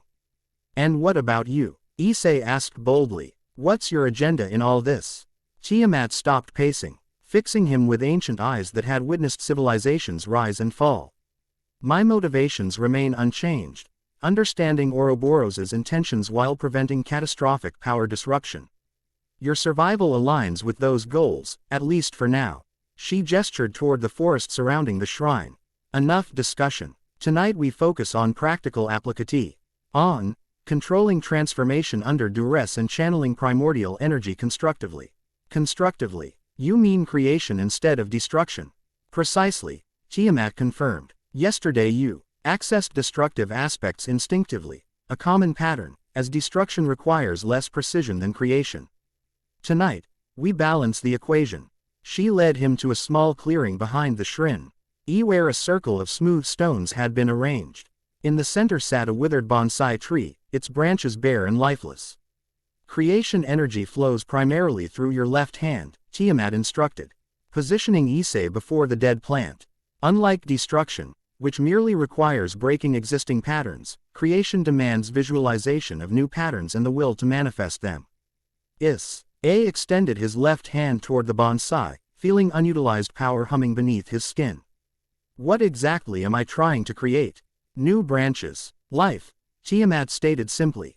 "Not the crude animation of necromancy, but true revitalization, the restoration of natural patterns temporarily interrupted by death. Begin by visualizing the tree as it should be, vital and growing." Issei concentrated, imagining green leaves unfurling from dormant buds, nutrients flowing through restored vascular systems. Nothing happened. The bonsai remained dead, his power remaining stubbornly contained. I can feel the energy, but it's not connecting, he admitted after several fruitless attempts. Tiamat observed critically. You approach creation as an external process, something you do to the tree. Primordial creation doesn't work that way. You must perceive the underlying pattern of what already exists, then extend and complete it.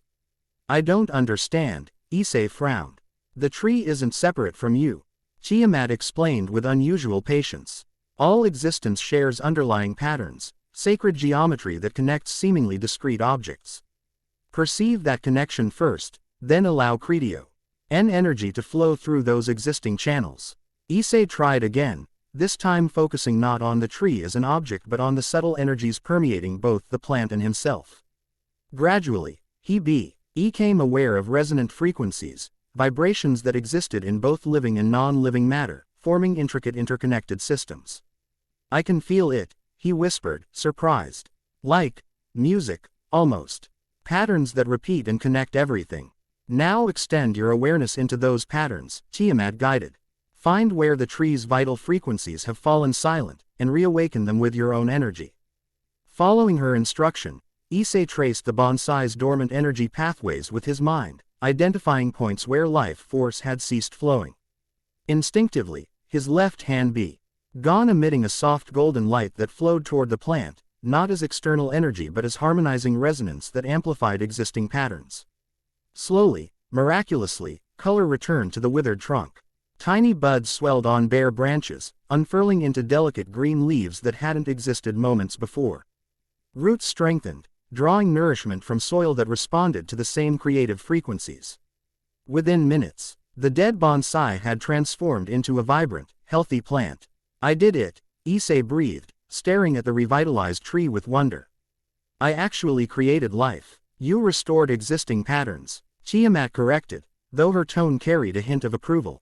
True creation, manifesting entirely new forms from void, requires significantly greater mastery.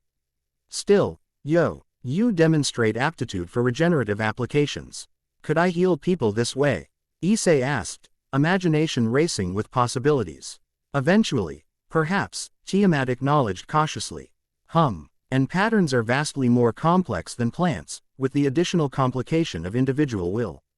Attempted healing without proper training could easily become unintentional transformation.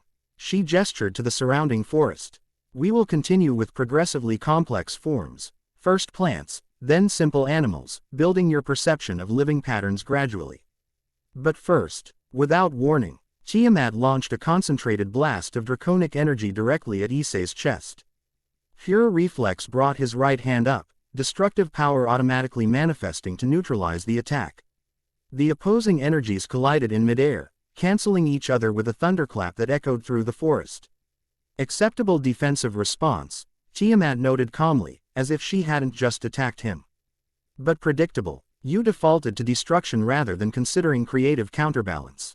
You shot energy at me, Issei protested, heart racing from the sudden assault. What was I supposed to do? Consider alternatives, Tiamat replied. Destructive negation is effective but inefficient. Creation energy could have absorbed and redirected my attack, transforming it rather than merely opposing it. She circled him evaluatively. In battle, enemies will target perceived weaknesses. The Equilibrium Conclave certainly noticed your right-hand dominance during their encounter. They will attack accordingly in future confrontations. You think they'll come after me again? Even with devil protection? Inevitably, Tiamat confirmed. The Conclave operates beyond conventional factional boundaries, pursuing cosmic equilibrium with single-minded determination. They may temporarily respect devil territorial claims, but only while assessing alternative approaches. She gestured, and several boulders rose from the forest floor, arranging themselves in a rough circle around Issei. Now, we practice balance under pressure. I will launch random attacks. Your task is to defend us. In both creative and destructive aspects, switching between them fluidly without conscious deliberation.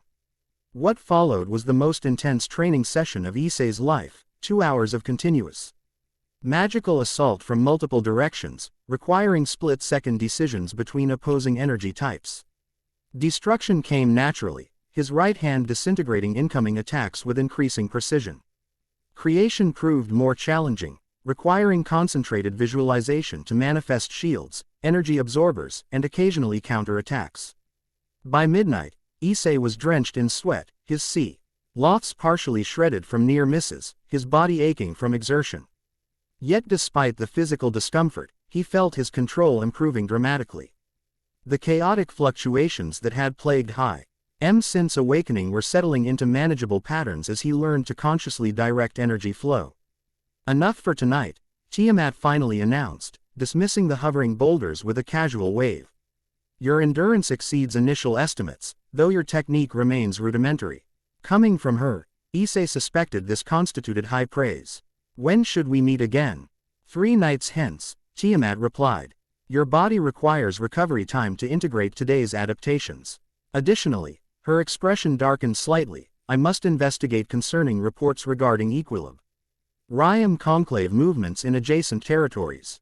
She approached him, studying the silver bracelet once more. This device provides temporary convenience, but represents a vulnerability we cannot permit indefinitely. At our next meeting, we will discuss permanent alternatives for signature masking. The devils will notice if I remove it, Issei pointed out. Indeed, which necessitates a more sophisticated solution than mere removal. Tiamat's expression suggested she already had something in mind but chose not to elaborate. Until then, maintain your human pretense and avoid unnecessary power manifestations. As she turned to leave, Issei found himself asking, the Nekosho, Kuroka, is she dangerous? She seemed interested in my connection to Ouroboros. Tiamat paused, considering her response carefully. All yokai are dangerous in their own ways. Nekosho particularly so, given their spiritual sensitivity and natural affinity for chaos energies. This Kuroka likely perceives potent IAL advantage in association with primordial power. She offered to modify the bracelet, remove the suppression functions. Which I have already accomplished, Tiamat noted with mild irritation. Quote, her interest suggests either unusual knowledge regarding Ouroboros or simple opportunism. Either possibility warrants caution. She fixed him with a penetrating stare. Remember, vessel, all factions view you primarily as a resource to be acquired. Devils offer contractual servitude, the conclave clinical dissection, yokai unpredictable alliance. None perceive you as you truly are. And how do you perceive me? Issei challenged. Tiamat's expression remained inscrutable, as an impossibility made manifest, neither human nor dragon nor god, but something unprecedented. Whether that unprecedented nature represents evolutionary advancement or existential threat remains to be determined. With those ambiguous words, she dissolved into mist that flowed away between the trees, leaving Issei one in the clearing with the revitalized bonsai, physical proof that creation energy flowed through his veins alongside destruction. The journey home proved uneventful, though Issei remained hyperaware of supernatural presences throughout Kuo. Twice he sensed devil patrols, likely Rias's peerage members maintaining territorial security, and once detected a flicker of yokai energy that might have been Kuroka observing from distance. The silver bracelet hummed softly against his skin, its masking functions preventing direct detection despite Tiamat's modifications to the suppression circuits. He slipped back through his bedroom window with the same preternatural grace that had facilitated his departure, finding the house dark and silent. His parents had apparently not checked his room, the pillow decoy remaining undisturbed beneath his blankets. As he prepared for bed, physically exhausted but mentally alert, Issei caught his reflection in the bathroom mirror. His eyes briefly shifted draconic slits before returning to normal human appearance, a reminder of the transformation continuing beneath his skin regardless of external control. Balance, he whispered to his reflection, remembering Tiamat's training. Creation and destruction in harmony. Yet as he finally drifted toward sleep, Issei couldn't help wondering if such balance was truly possible. The factions converging around him, devils, conclave, yokai, dragons, each pursued their own agenda, viewing him as means rather than end. Even Tiamat, for all her knowledge and power, admitted uncertainty regarding his true nature and purpose. In his dreams that night, he returned to the cosmic void where Ouroboros had first appeared to him. But instead of the great serpent consuming its tail in perfect circular symmetry, he found the primordial dragon fractured, its body segmented into separate entities pursuing divergent paths. The seal weakens, the fragmented voices spoke in discordant harmony. They come for what they do not understand. Remember, in division there is vulnerability, in unification there is transcendence. Issei woke with the first light of dawn, the dream fading but its message lingering.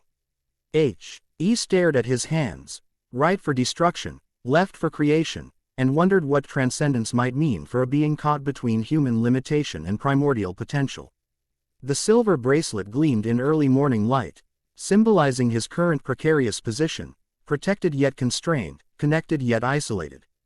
Whatever path forward existed would require navigating between opposing forces, finding balance not just within himself but in the factional chaos rapidly enveloping him. One thing seemed increasingly clear: the awakening had only begun. Whatever Ouroboros intended in creating a human vessel for its power, the process was far from complete.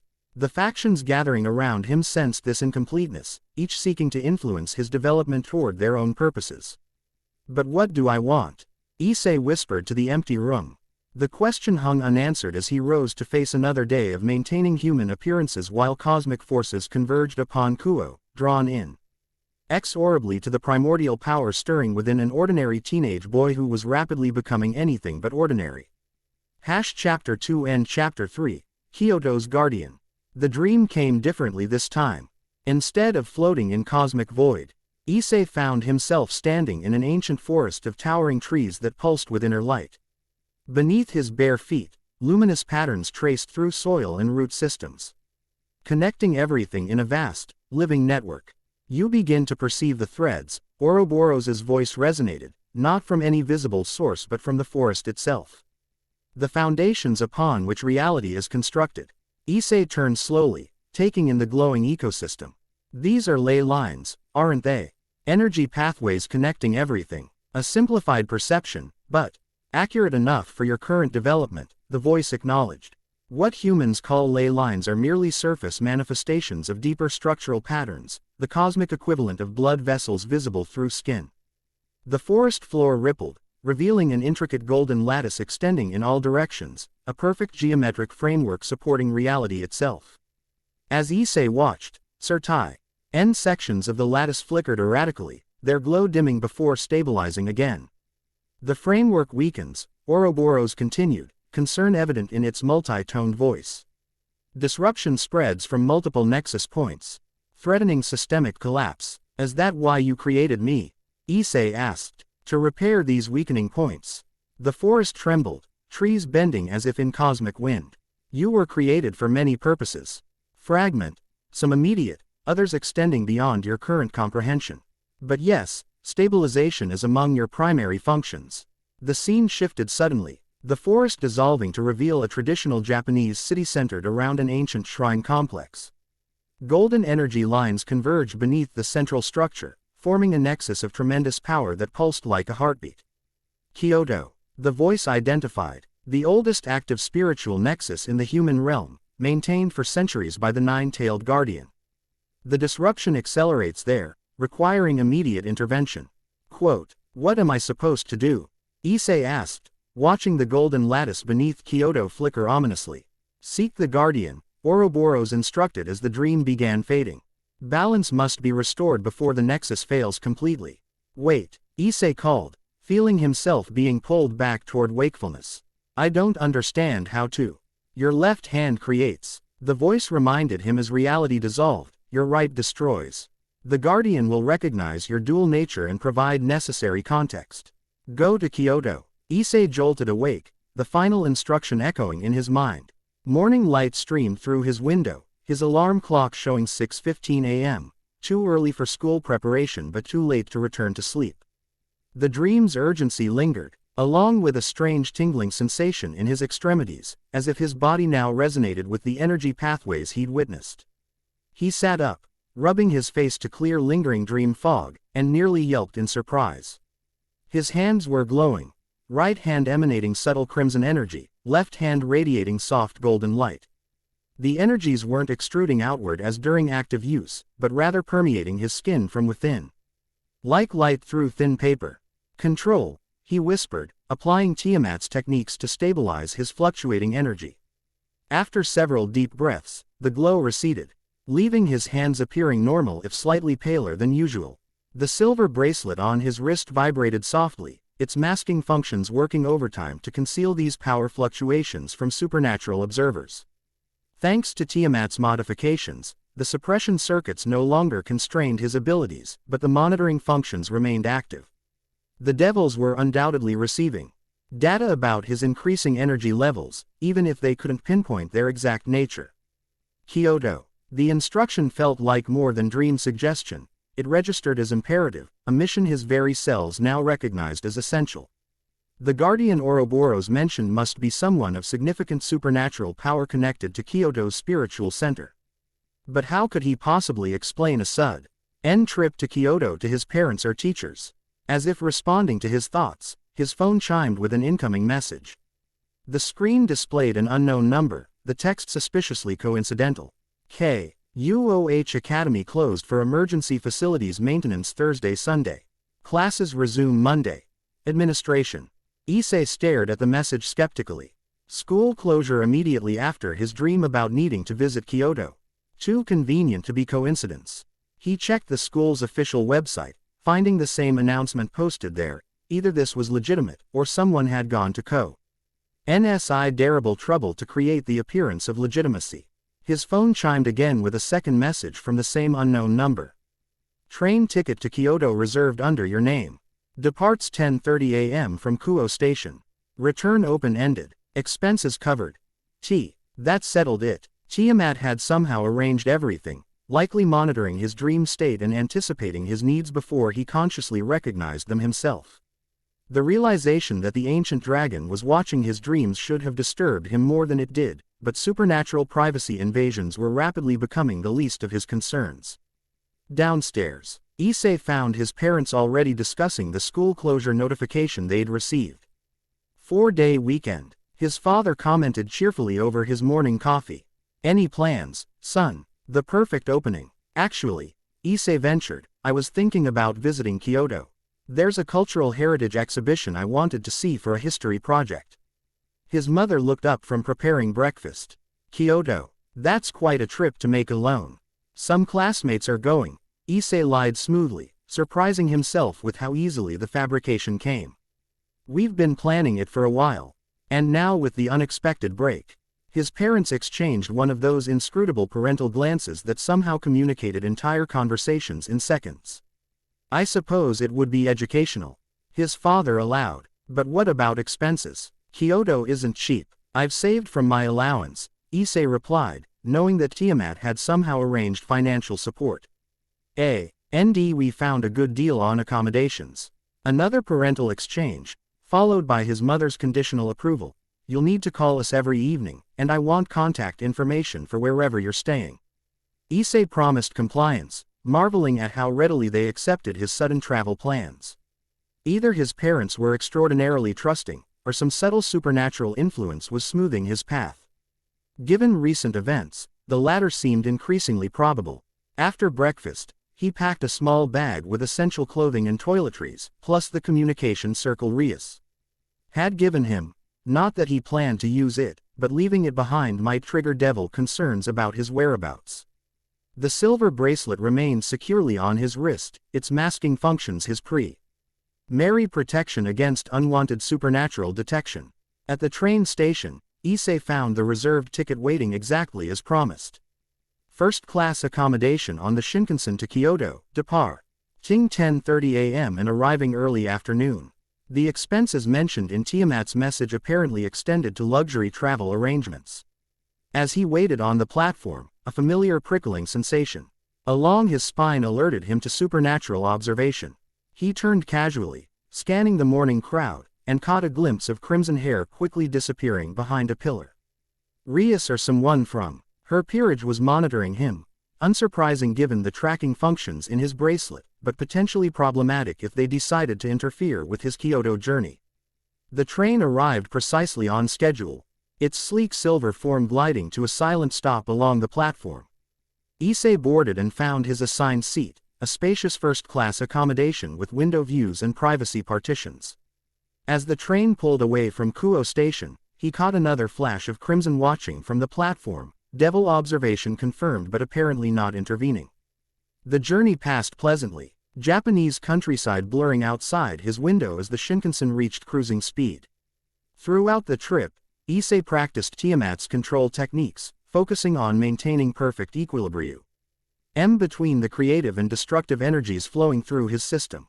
The exercise produced unexpected results, heightened awareness of energy patterns within fellow passengers, perception of line intersections as the train crossed them, even brief glimpses of supernatural creatures visible only to his enhanced senses. Particularly fascinating were the territorial boundaries between natural factions, and visible to humans but appearing to Issei as shimmering veils in the atmosphere, their colors and patterns indicating which entities claimed dominion.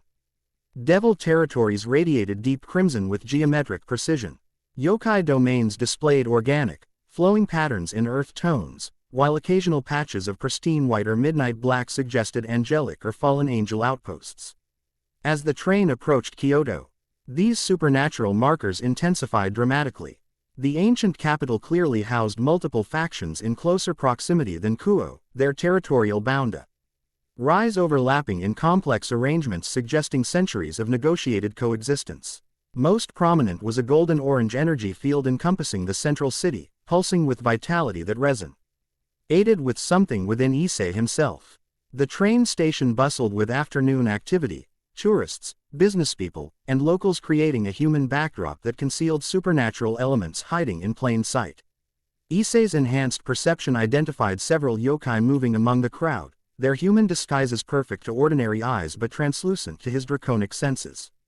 Most paid him no attention, though a few paused to sniff the air curiously as he passed, sensing something unusual but unable to identify it through the bracelet's masking function.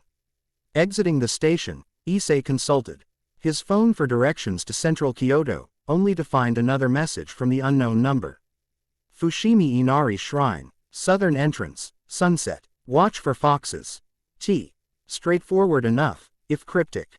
The famous shrine with thousands of vermilion torii gates was a major tourist destination, and sunset remained several hours away. Enough time to check into accommodations, assuming Tiamat had arranged those as well, and perhaps explore the city briefly.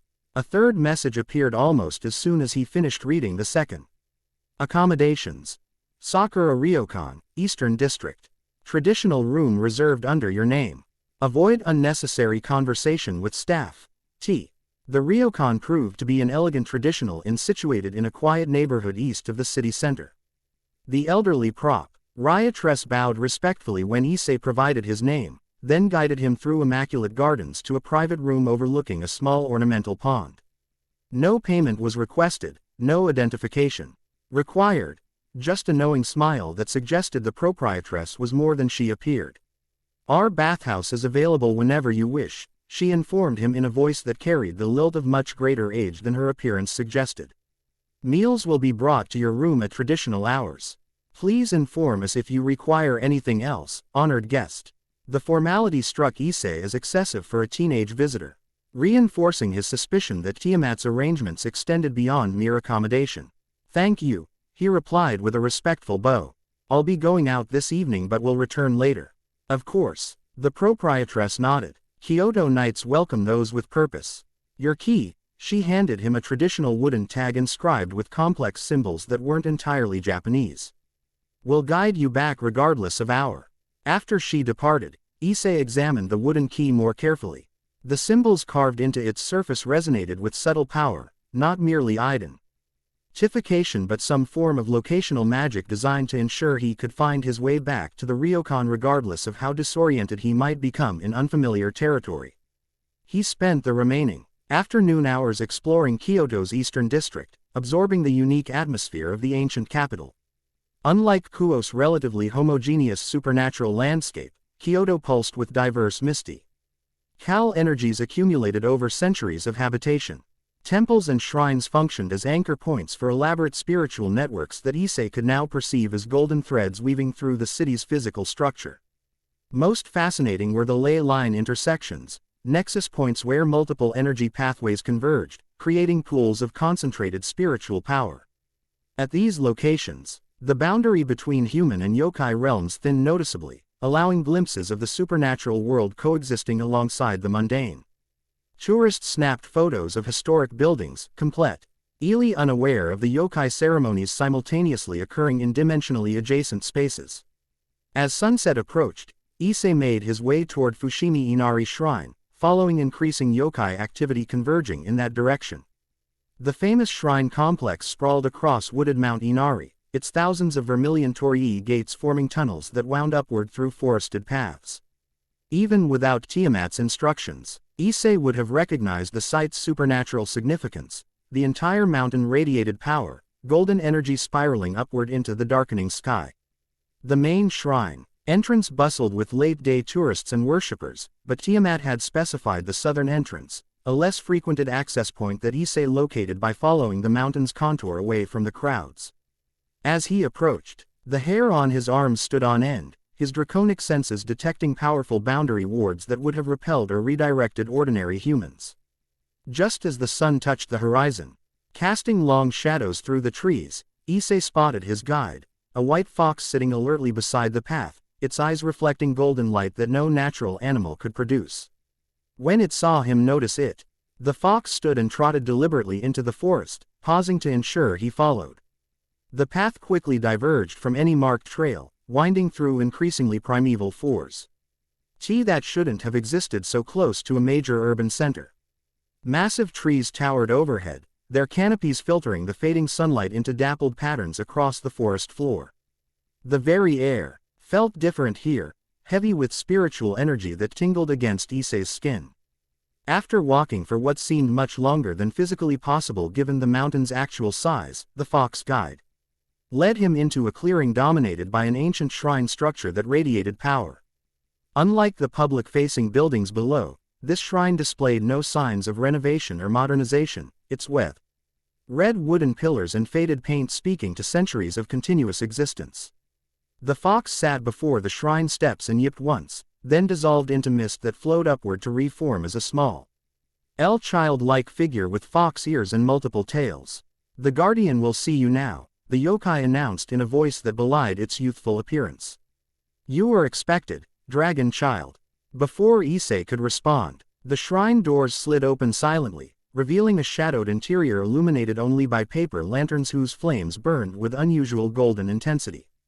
The fox child gestured for him to enter, then vanished completely, leaving him alone at the threshold of what was clearly a place of significant supernatural power. Removing his shoes as tradition demanded, Issei stepped into the shrine, immediately feeling dense spiritual energy pressing against his senses.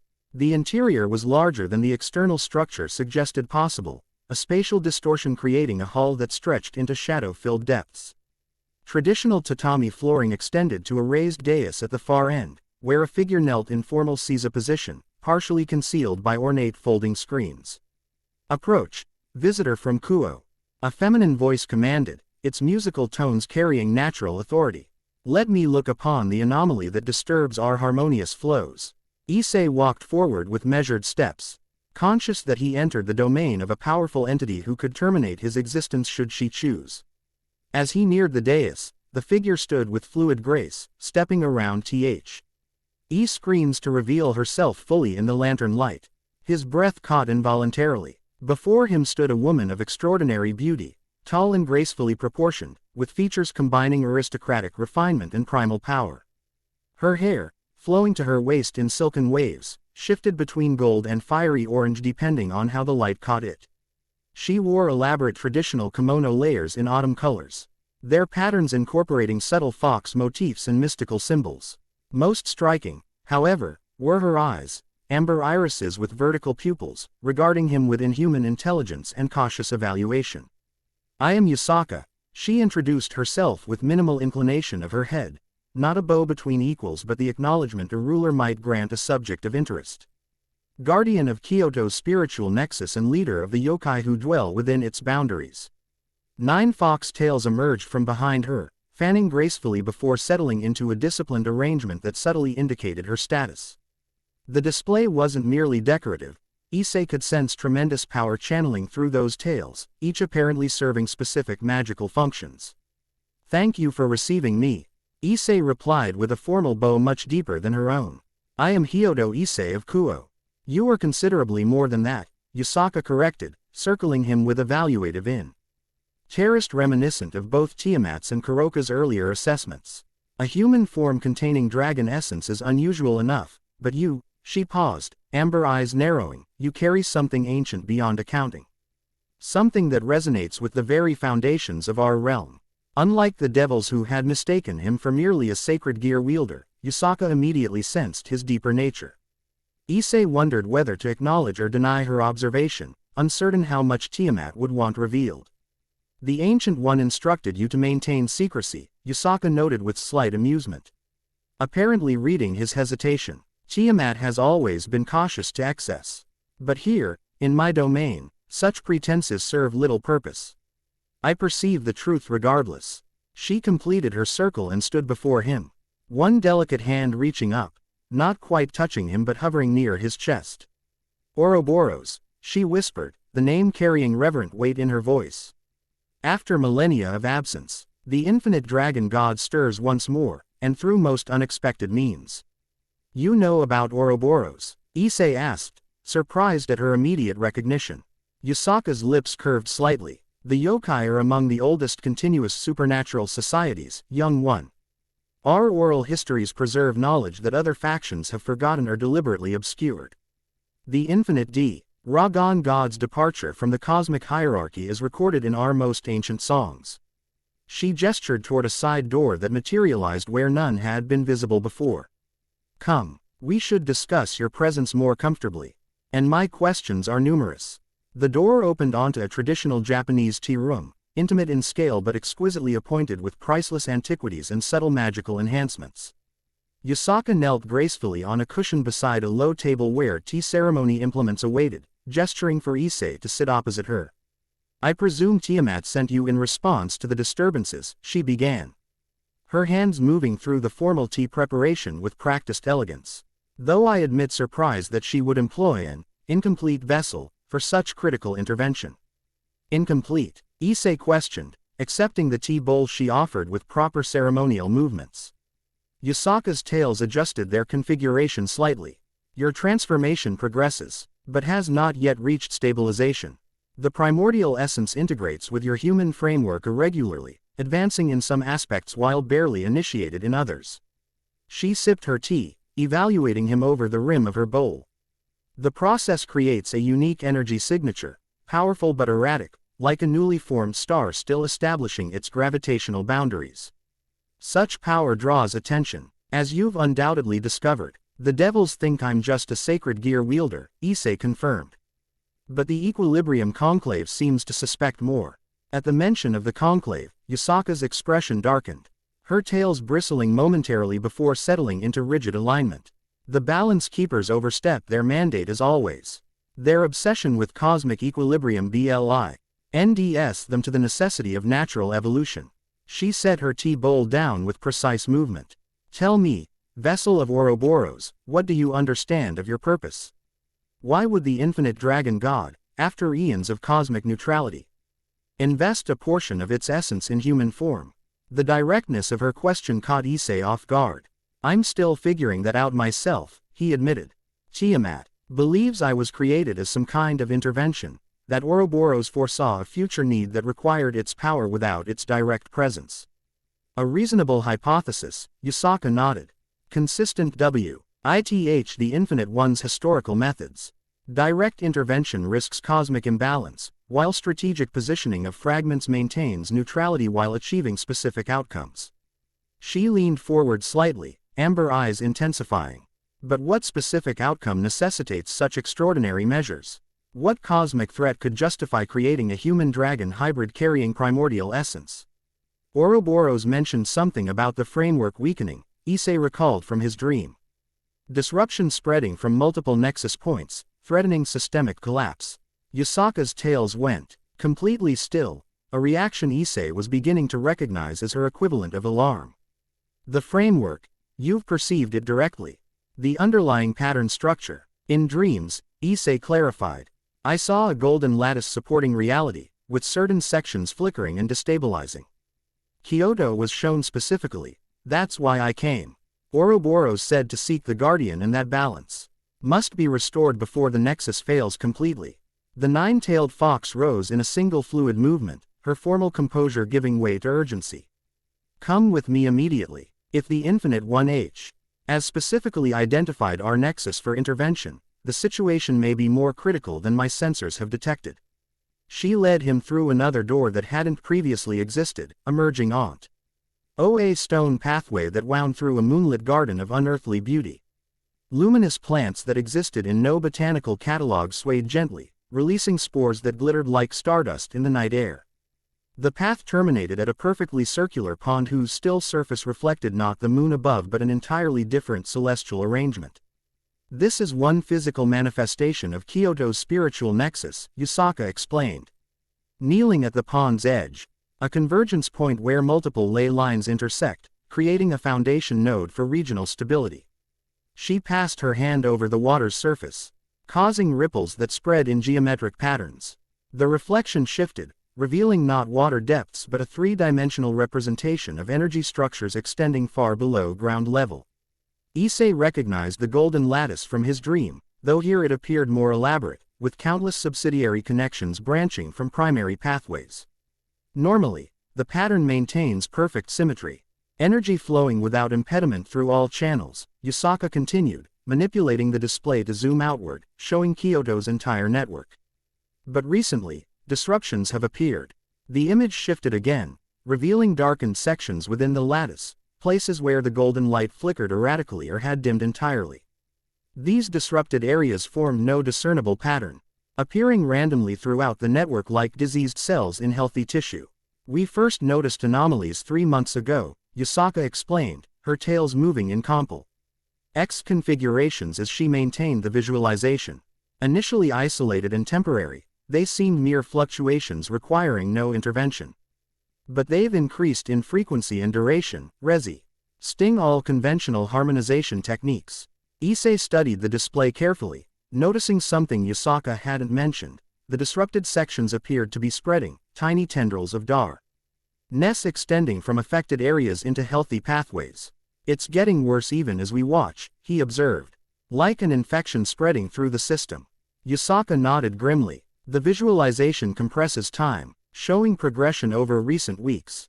If the deterioration continues at current rates, critical failure occurs within 30 days. What happens if the nexus fails completely? Issei asked, though he suspected the answer would be catastrophic.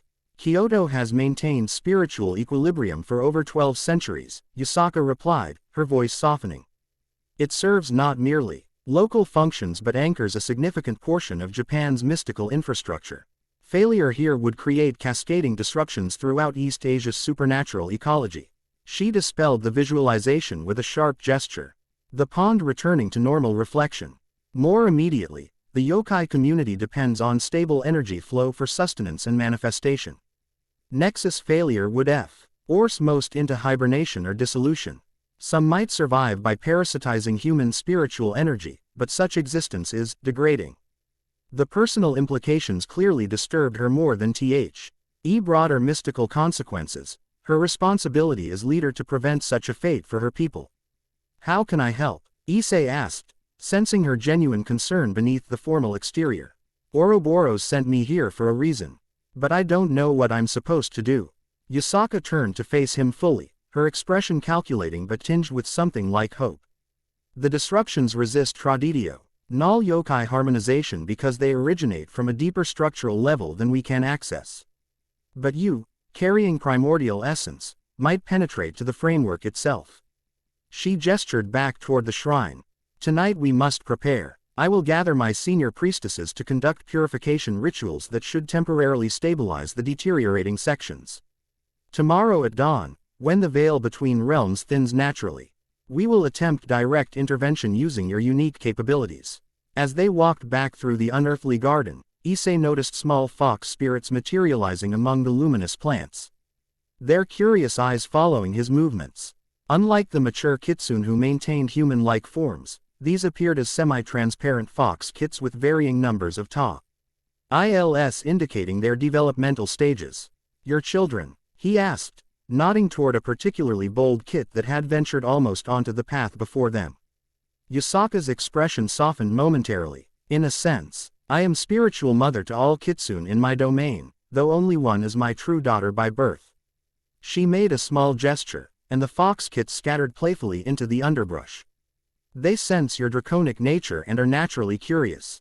Young kitsune rarely encounter dragons in this era.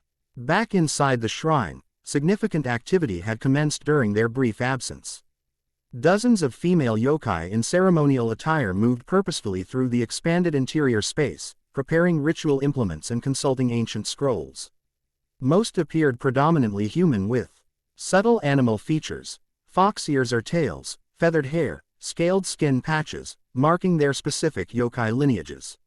My senior priestesses will require several hours for preparation, Yasaka informed him. You should rest and center yourself for tomorrow's work. Harmonizing disrupted ley lines will demand precise control of both creative and destructive aspects. She summoned a young kitsune attendant with 3 tails. Miko will show you to guest quarters where you can meditate undisturbed. Food will be provided should you require it. As the attendant led him toward yet another previously invisible doorway, Yasaka added. One final advisory, Vessel of Ouroboros, tonight, as purification rituals intensify, you may experience increased dream contact with your primordial aspect. Seer, monial energies tend to stimulate dormant connections. Whatever wisdom the Infinite One shares could prove crucial to tomorrow's intervention. The guest quarters proved surprisingly comfortable, traditional Japanese appointments combined with subtle accommodations for supernatural visitors, including atmosphere adjustments that supported various non-human physiologies. Issei settled onto a meditation cushion, applying Tiamat's techniques to center his fluctuating energies. As night deepened outside, he became increasingly aware of the ritual activities occurring throughout the shrine complex. The yokai ceremonies generated distinctive energy patterns that resonated through the spiritual atmosphere, creating harmonics that penetrated physical barriers. From his meditative state, Issei perceived these energies as intricate musical compositions, complex melodies interweaving to form a greater symphonic whole. Most prominent was Yasaka's unique energy signature, a powerful, commanding sense orchestrating the entire mystical operation. Her 9-tailed fox nature manifested not merely as quantity of power but as qualitative refinement, her spiritual essence purified through centuries of disciplined development. Gradually, Issei felt himself slipping into deeper meditation, consciousness expanding beyond physical limitations. The boundaries between waking and dreaming blurred as Yasaka's predicted dream contact manifested, not as distinct sleep but as visionary overlay atop meditative awareness. Once again, he perceived the golden lattice undergirding reality, but with newfound clarity and detail. What had previously appeared as simple geometric framework now revealed itself as infinitely complex mathematical expression, reality defined through multidimensional equations beyond human comprehension. You begin to see more clearly, Ouroboros' voice resonated through his expanded consciousness. The pattern language that precedes physical manifestation. The disruptions in Kyoto's network. Issei responded without speaking. Can they be repaired? Not merely repaired but rewritten, the primordial dragon clarified. The deterioration stems from equation imbalance. CE. Destructive values overwhelming creative constants. Your dual nature permits simultaneous perception and correction of both aspects. The visionary landscape shifted, focusing on one particularly damaged section of Kyoto's spiritual network. Issei observed how darkness spread through golden pathways, not random corruption but systematic dissolution following precise mathematical progression. This isn't natural deterioration, he realized with sudden clarity. It's deliberate sabotage, someone or something intentionally destabilizing the network. Perceptive, Ouroboros acknowledged. The pattern corruption exhibits intelligent design, subtle enough to evade conventional detection but unmistakable to primordial awareness. The saboteur possesses advanced understanding of foundational mathematics. The equilibrium conclave, Issei suggested, remembering their fixation on cosmic balance. Unlikely, came the response. The conclave pursues balance through preservation rather than destruction. This corruption seeks neither balance nor imbalance but systematic dissolution, the unraveling of established pattern structures to create void space for alternative constructions. Before Issei could pursue this disturbing revelation further, the visionary state began dissolving, external stimuli pulling him back toward normal consciousness. He opened his eyes to find the young kitsune attendant, Miko, kneeling respectfully at his door. "Honored guest," she announced with formal deference, "Lady Yusaka requests your presence." Dawn approaches, and preparations are complete. Rising from his meditation cushion, Issei realized he had spent the entire night in visionary communion with Ouroboros. Despite the lack of conventional sleep, he felt energized and focused, his mind unusually clear. Most significant, the chaotic fluctuations in his draconic energies had stabilized into coherent patterns, creative and destructive aspects achieving temporary equilibrium. Miko led him through shrine passages now humming with concentrated spiritual power. The yokai priestesses had apparently worked through the night, their rituals generating tangible results that manifested as golden light suffusing the entire structure.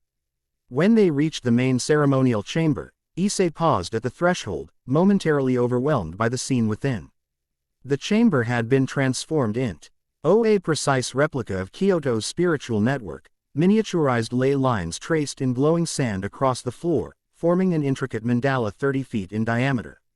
At critical intersection points, crystal formations captured and amplified energy flows, their facets refracting golden light into rainbow patterns that danced across the walls.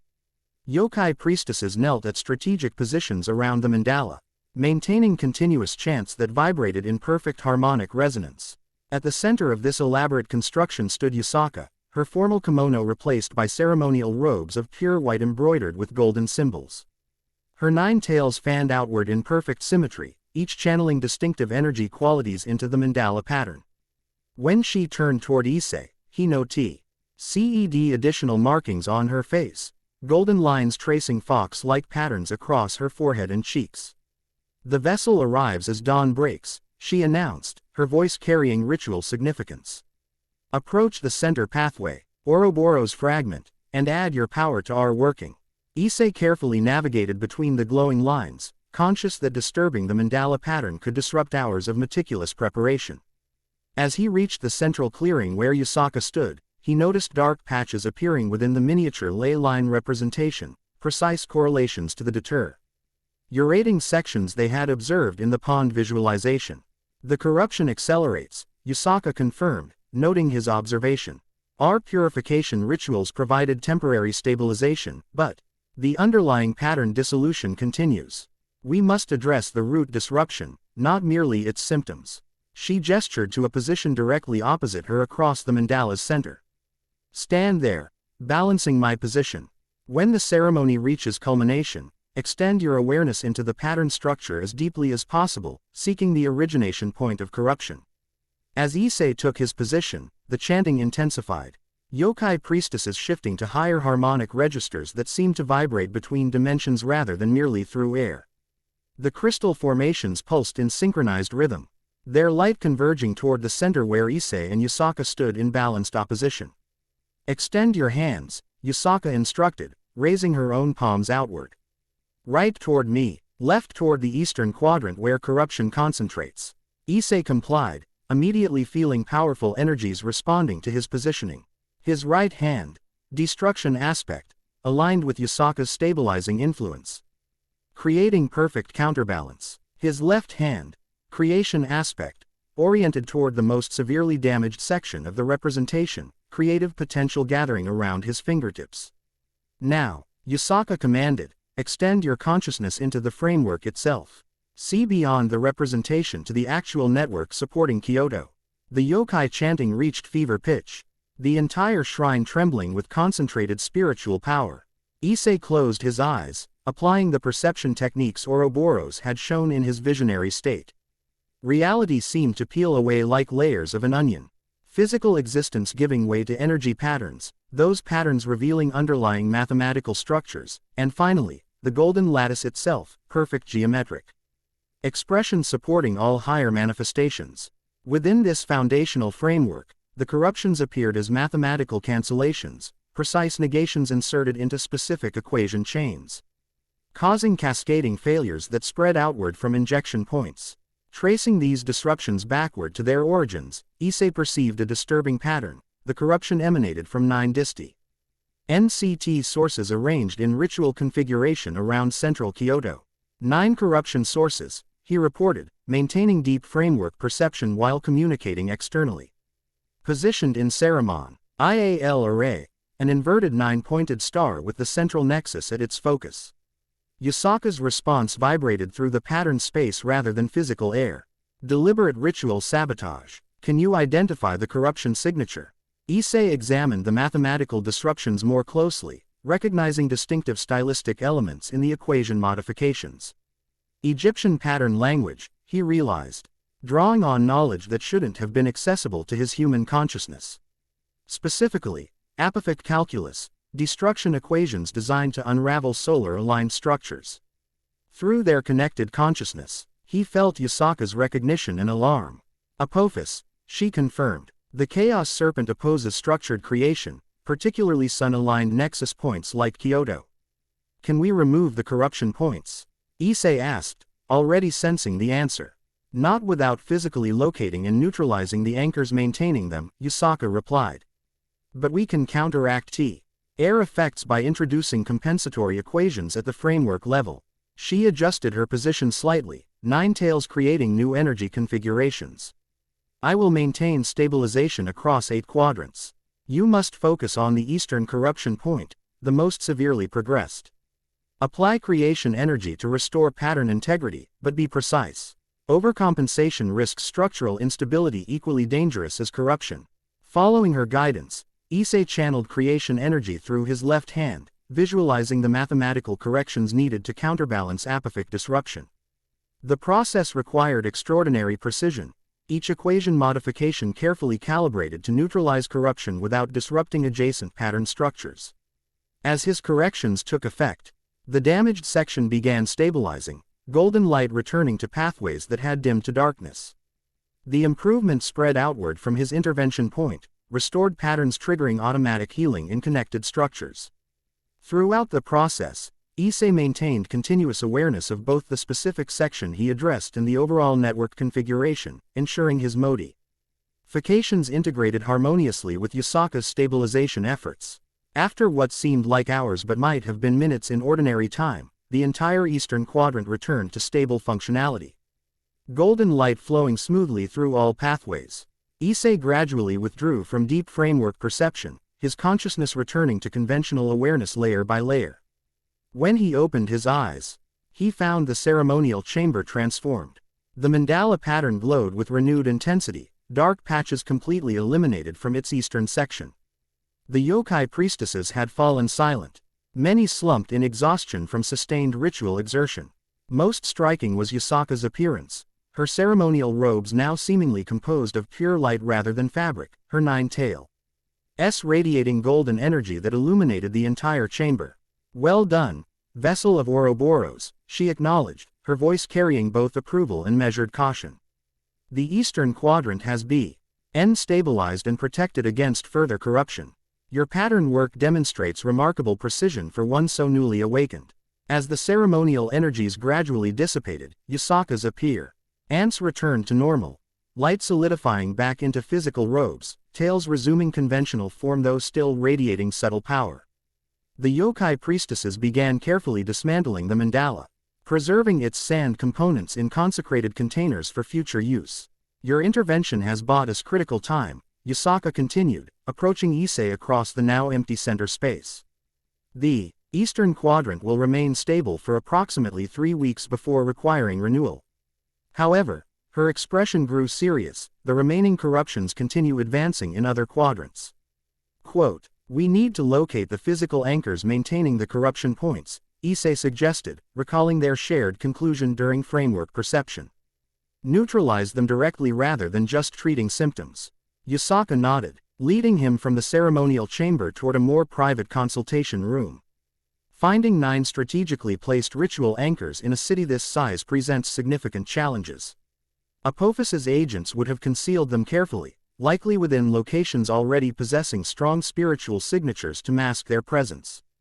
The consultation room contained a detailed 3-dimensional map of Kyoto, magically enhanced to display supernatural features invisible on conventional cartography. Yusaka activated the display with a gesture, causing illuminated points to appear throughout the city representation. Based on the framework configuration you perceived, the anchors would form this pattern, she explained, tracing an inverted 9-pointed star across the map. Each point must be positioned precisely to maintain geometric alignment with the central nexus. Issei studied the pattern, noting how the star's points intersected with significant spiritual locations, temples, shrines, ancient power sites. They'd need continuous access to maintain the anchors, he reasoned. Places frequented by tourists or worshippers would be too risky. Agreed, Yusaka replied, eliminating several locations from consideration with elegant hand movements. Additionally, apophic ritual requires regular blood sacrifice to maintain corruption intensity. The anchors must be positioned where such activities would go unnoticed. They spent the next hour analyzing potential locations, combining Yusaka's intimate knowledge of Kyoto's spiritual geography with Issei's newfound ability to recognize apophic pattern signatures. Eventually, they identified 3 high-probability sites for the Eastern Quadrant anchor, abandoned shrines now serving as yokai territory but rarely monitored by Yusaka's administration. We should investigate these locations immediately, Yusaka decided, dispelling the map display. If we can neutralize even one additional anchor, the combined effect with your Eastern Quadrant stabilization could halt corruption progression temporarily. She summoned several Kitsune guards with a brief hand gesture. Prepare for departure to the Eastern Territories. Alert Tenjin that I will be personally investigating possible intrusions in his assigned district. To Issei, she added, finding and neutralizing these anchors may involve confrontation with Apophis's agents. Are you prepared for potential combat against chaos entities? The question gave him pause. His training with Tiamat had focused primarily on energy control rather than actual combat application. Yet the framework perception experience had awakened something deeper, instinctive understanding of how his dual energies could be applied offensively and defensively. I can handle myself, he replied with more confidence than he objectively had reason to feel. Especially if it means preventing further damage to Kyoto's network. Yusaka studied him thoughtfully, amber eyes assessing his capabilities with experienced precision. Your power potential exceeds most entities I've encountered in recent centuries, she acknowledged. But raw power without tactical application often proves counterproductive, particularly against chaos agents who thrive on disruption. She beckoned one of the senior Kitsune guards forward, a 7-tailed male whose muscular bewheel and scarred features suggested extensive combat experience. Tenjin will provide tactical support during our investigation. He has encountered apophic cultists previously and understands their methods. The guard bowed respectfully to both Yusaka and Issei. It will be my honor to assist the dragon child, he stated in a deep, rumbling voice. Though I admit curiosity about what fighting style you prefer, young one. I'm still developing my approach, Issei admitted honestly. My training has focused more on energy control than combat application. Tenjin nodded without judgment, understandable for one newly awakened. Follow my lead initially, and we will adapt strategies according to what we encounter. Within the hour, they departed the shrine complex, Yusaka, Issei, Tenjin, and 4 additional Kitsune guards forming a small but formidable expedition. Rather than conventional transportation, Yusaka opened a direct passage through the spiritual overlay of Kyoto, allowing the to travel through yokai-controlled dimensional space rather than the human city. Moving through this parallel Kyoto proved a fascinating experience for Issei. The supernatural version maintained same general geography as its human counterpart but featured dramatically different architecture and inhabitants. Ancient building styles predominated, streets teemed with yokai of countless varieties conducting their daily business. And the very atmosphere shimmered with visible magical energies that rained like gentle luminous snow from permanent aurora effects overhead. The yokai realm exists alongside human Kyoto. Separated by perceptual barriers rather than physical distance, Yusaka explained as they navigated bustling yokai markets where impossible merchandise changed hands through complex ritual exchanges. In certain locations, power nexuses primarily, the realms naturally overlap, allowing limited interaction between worlds. Their presence attracted considerable attention from local yokai, many stopping to bow respectfully as their leader passed.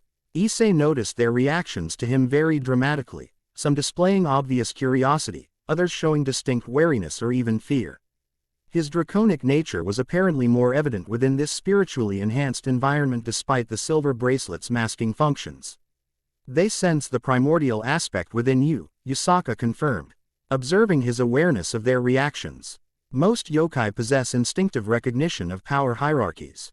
Primordial entities rank above even nine-tailed foxes in the natural order, inspiring appropriate deference. The first target location lay in what corresponded to Kyoto's Eastern Industrial District, an area that had once housed numerous small shrines before modernization. Ion replaced them with factories and warehouses. In the yokai realm, however, one ancient shrine remained intact, its abandoned state in the human world reflected as neglected but still consecrated space in the supernatural dimension. As they approached, Tenjin signaled for caution, dropping into a defensive stance that the other guards immediately mirrored. Barrier distortion ahead, he reported quietly. Recently modified with foreign energy signatures. Yusaka extended her awareness toward the shrine, nine tails spreading in sensor configuration. Apophic contamination confirmed, she assessed grimly. The barrier has been corrupted to conceal activities within, a modification that should have been impossible without my administration detecting it. She turned to Issei. Can you perceive the corruption pattern from here? Your primordial awareness might penetrate defenses designed to block conventional yokai senses. Focusing his perception as Ouroboros had taught, Issei examined the shrine's spiritual boundary. Where normal protective barriers appeared as coherent energy fields with consistent mathematical properties, this barrier contained deliberate flaws, precisely engine. Red imperfections that allowed specific energies to pass while maintaining the appearance of integrity. It's like a one-way membrane, he described, designed to keep surveillance out while allowing corruption energy to flow inward toward the nexus. The mathematical modifications are subtle, they'd register as normal degradation to standard monitoring. Can you create an opening for us? Yusaka asked. If we attempt conventional breach, the barrier will alert its creators. Issei studied the corruption pattern more carefully, identifying its mathematical vulnerabilities. I think so. The Modifications follow apophic equation rules. They're optimized against order-based counteractions but have specific weaknesses against chaos-aligned approaches. Ironic, Tenjin commented, using chaos against chaos practitioners. Extending his right hand. Destruction aspect. Issei carefully applied disruptive energy to a specific point in the barrier mathematics, creating controlled pattern dissolution that mimicked the corruption's own methodology. Rather than attacking the barrier directly, he essentially accelerated its existing corruption along a predictable pathway, creating a temporary gap that registered as natural deterioration rather than external breach. Impressive application, Yusaka acknowledged as the barrier parted silently before them. Particularly for one without formal mathematical training. They slipped through the opening into the shrine grounds, finding a scene of methodical desecration. The once sacred space had been systematically corrupted, protective symbols modified with subtle alterations that inverted their functions, sanctuary spaces repurposed for dark rituals, purification pools now containing liquids that radiated malevolent energy. At the shrine's center, where the main altar should have stood, a disturbing construction dominated the space, a black obelisk covered in Egyptian hieroglyphs that constantly rearranged themselves in hypnotic patterns. The stone emanated corruption energy that flowed outward in directed streams, following the ley line pathways toward Kyoto's central nexus. An apophic anchor, Yusaka confirmed, her tails bristling with barely contained fury. Desecrating a consecrated site to magnify its corrupting influence. Tenjin and the other guards established defensive perimeter around the chamber, their supernat. Ural's senses alert for potential guardians. The cultists aren't present, he reported after careful assessment. But the anchor is actively maintained. See the fresh sacrificial residue at its base. Issei approached the obelisk cautiously. his draconic senses providing detailed analysis of its function. It's converting spiritual energy from the shrine into corruption patterns, using the site's eternal power flow to fuel its operations.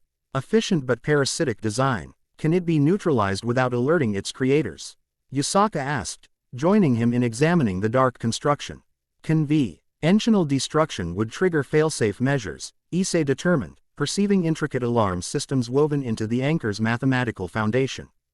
But if I can access its core equation structure, I might be able to introduce subtle errors that cause gradual failure rather than immediate collapse.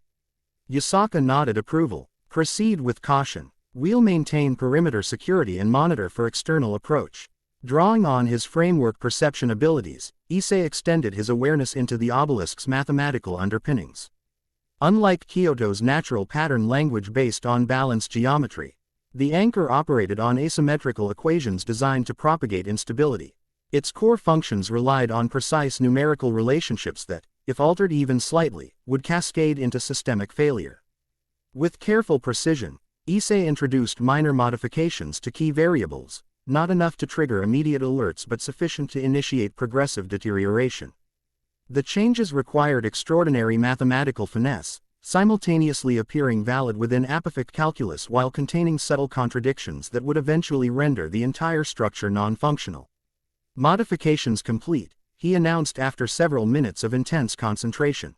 The anchor should continue operating normally for approximately 12 hours before beginning noticeable degradation. Complete failure will occur within 36 hours, appearing as natural entropy rather than external sabotage. Excellent strategy, Yusaka approved. The cultists will likely attribute the failure to inherent instability in their own corrupted mathematics rather than deliberate intervention. As they prepared to withdraw from the shrine, one of the perimeter guards returned with urgent news. Movement approaching from the south entrance, he reported tersely. Multiple entities with chaos signatures, likely returning for maintenance rituals. Tenjin immediately shifted to combat readiness. We should engage and eliminate. Allowing cultists to escape guarantees they'll establish another anchor elsewhere. Yusaka considered briefly before nodding agreement. Contain rather than kill if possible. We need information about their broader operation and remaining anchor locations. She turned to Issei. This confrontation provides opportunity to practice combat application of your abilities. Observe initially, then engage as circumstances warrant. These cultists are dangerous but not truly formidable opponents. They positioned themselves strategically throughout the shrine's main hall. Guards concealed in shadow-rich alcoves, Yusaka seemingly alone in plain sight, her appearance temporarily modified to resemble a common three-tailed kitsune rather than her true nine-tailed form. Issei, following Tenjin's guidance, positioned himself near the ceiling beams, using newly discovered ability to manipulate his personal gravity to maintain an inverted position above the entry path. The cultists entered moments later, 5 human figures in dark robes embroidered with serpentine patterns that seemed to move independently of the fabric. Their faces remained concealed within deep hoods, but their movements betrayed inhuman influence, too fluid, too synchronized, as if controlled by a single consciousness rather than individual will. The anchor requires refreshment, one spoke in oddly harmonized voice. The vessel approaches readiness. They moved toward the black obelisk with ritual precision, apparently failing to notice Yusaka's presence. She deliberately revealed herself by allowing a flash of her true power to manifest briefly. Trespassers in yokai territory, she announced, her disguised form still maintaining the appearance of a minor kitsune official. This shrine stands under Inari's protection. Identify yourselves and your purpose. The cultists froze momentarily before assuming defensive formation around their leader. A guardian fox, the central figure observed with contemptuous amusement. How convenient that you should deliver yourself to us. Kitsune essence accelerates the corruption process significantly. He made a sharp gesture. And 2 cultists broke away, moving with unnatural speed to flank Yusaka. Dark energy gathered around their hands, forming serpentine constructs that hissed with corrosive potency. The attack came with synchronized precision, both cultists launching binding spells designed to immobilize their target for sacrifice. Yusaka, however, made no move to defend herself, allowing the dark energies to apparently engulf her form completely. Too easy, the lead cultist commented, approaching the bound figure. The guardian yokai grow complacent in there. His words died as Yasaka's illusion dissolved, revealing empty air where she had appeared to stand. Simultaneously, her true form materialized behind the cultist group, 9 tails fully manifested and radiating golden fire. Complacent, perhaps, she acknowledged, her voice carrying lethal authority. But not nearly as much as apophic cultists who fail to recognize when they've entered a trap. On her signal, the Kitsune guards emerged from concealment, golden fox fire blazing around their hands and tails. Tenjin moved with battlefield efficiency, incapacitating one cultist before the man could even register the attack. The others responded with greater awareness, dark energies swirling protectively as they prepared more substantial spells. The 9-tailed guardian herself, the leader realized, pulling back his hood to reveal a face partially scaled with serpentine features. Lord Apophis will be pleased when we deliver your essence to the Grand Anchor. He made complex gestures, darkness condensing around his arms to form writhing serpents composed of pure corruption energy. Kill the lesser foxes, but take the lady alive. Her power must be properly harvested. The battle erupted in earnest, Kitsune guards engaging cultists with coordinated precision while Yasaka confronted their leader directly. Fox fire clashed with corruption energy, creating spectacular discharges that illuminated the Rhine interior with competing gold and purple radiance.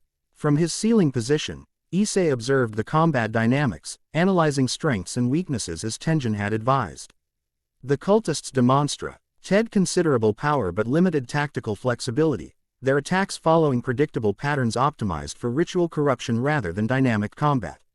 The Kitsune guards exploited these limitations effectively, using superior mobility and coordinated teamwork to gradually contain the threat. Most impressive was Yasaka herself.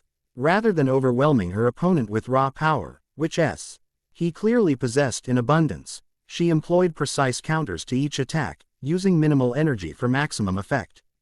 Her 9 tails operated independently yet in perfect concert, each serving specific functions: defensive barriers, offensive projections, environmental manipulation, and several purposes Issei couldn't immediately identify.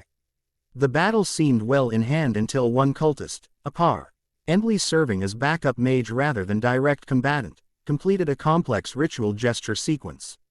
The black obelisk responded instantly, pulsing with intensified corruption that spread outward in concentric waves. Where this energy touched the shrine structure, materials began dissolving into chaos-tainted mist. The anchor awakens fully, the lead cultist announced with fanatic satisfaction. Your interference comes too late. 9 tails. The eastern quadrant will collapse within hours instead of days. The accelerated corruption created immediate crisis, each pulse from the obelisk ending the shrine's structural integrity while simultaneously strengthening the cultists' attacks. The Kitsune guards found their fox fire diminishing in effectiveness as corruption energy contaminated the local spiritual atmosphere. The obelisk must be neutralized immediately, Yasaka commanded, maintaining defensive position against increasingly powerful attacks from the cult leader. Issei, apply direct intervention. We have no time for subtlety now.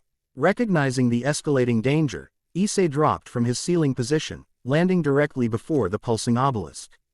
2 cultists immediately diverted their attention to this new threat, launching corruption bolts aimed at vital points.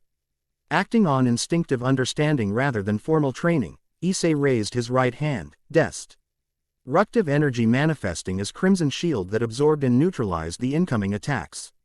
Simultaneously, he extended his left hand toward the black obelisk, creation energy forming golden counterpoint to the corruption pulses. Interesting, the lead cultist observed, momentarily distracted from his battle with Yasaka.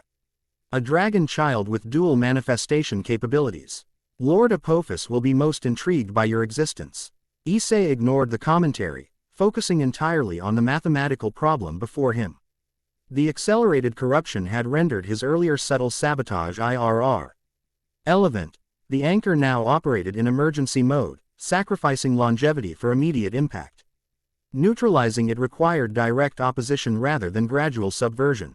Drawing on both destructive and creative aspects simultaneously, a technique he had practiced but never fully implemented, Issei generated perfectly balanced counterforce.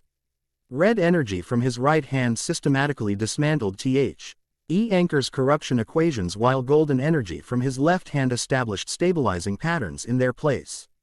The obelisk's pulsations faltered, then resumed with desperate intensity, drawing deeper from its sacrificial reserves. Corruption energy concentrated into focused beam aimed directly at Issei's chest, not an attack but last-ditch attempt to overwhelm his neutralization efforts through brute force application. His resistance fails. The lead cultist crowed prematurely. The dragon child cannot sustain dual manifestation against pure corruption. In truth, Issei did find high MSELF struggling against the anchor's intensified output.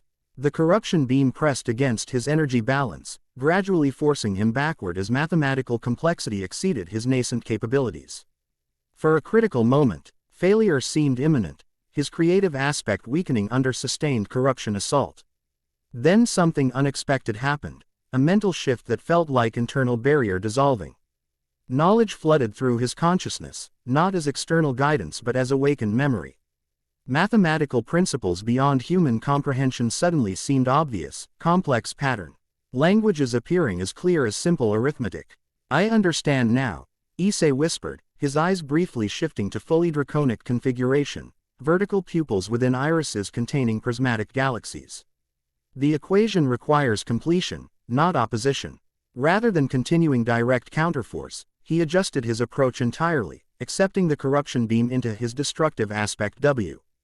while simultaneously generating perfect creative complement.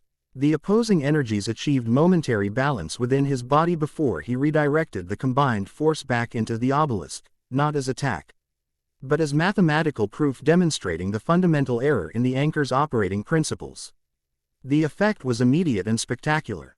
The black obelisk attempted to process the paradoxical equation, its internal mathematics reaching recursive overflow that cascaded through all systems simultaneously. Hieroglyphs flashed in chaotic sequences before freezing completely, the corruption energy collapsing inward until the entire structure imploded with audible crystalline shattering. Where the anchor had stood remained nothing but fine black sand, its corruption potential completely neutralized.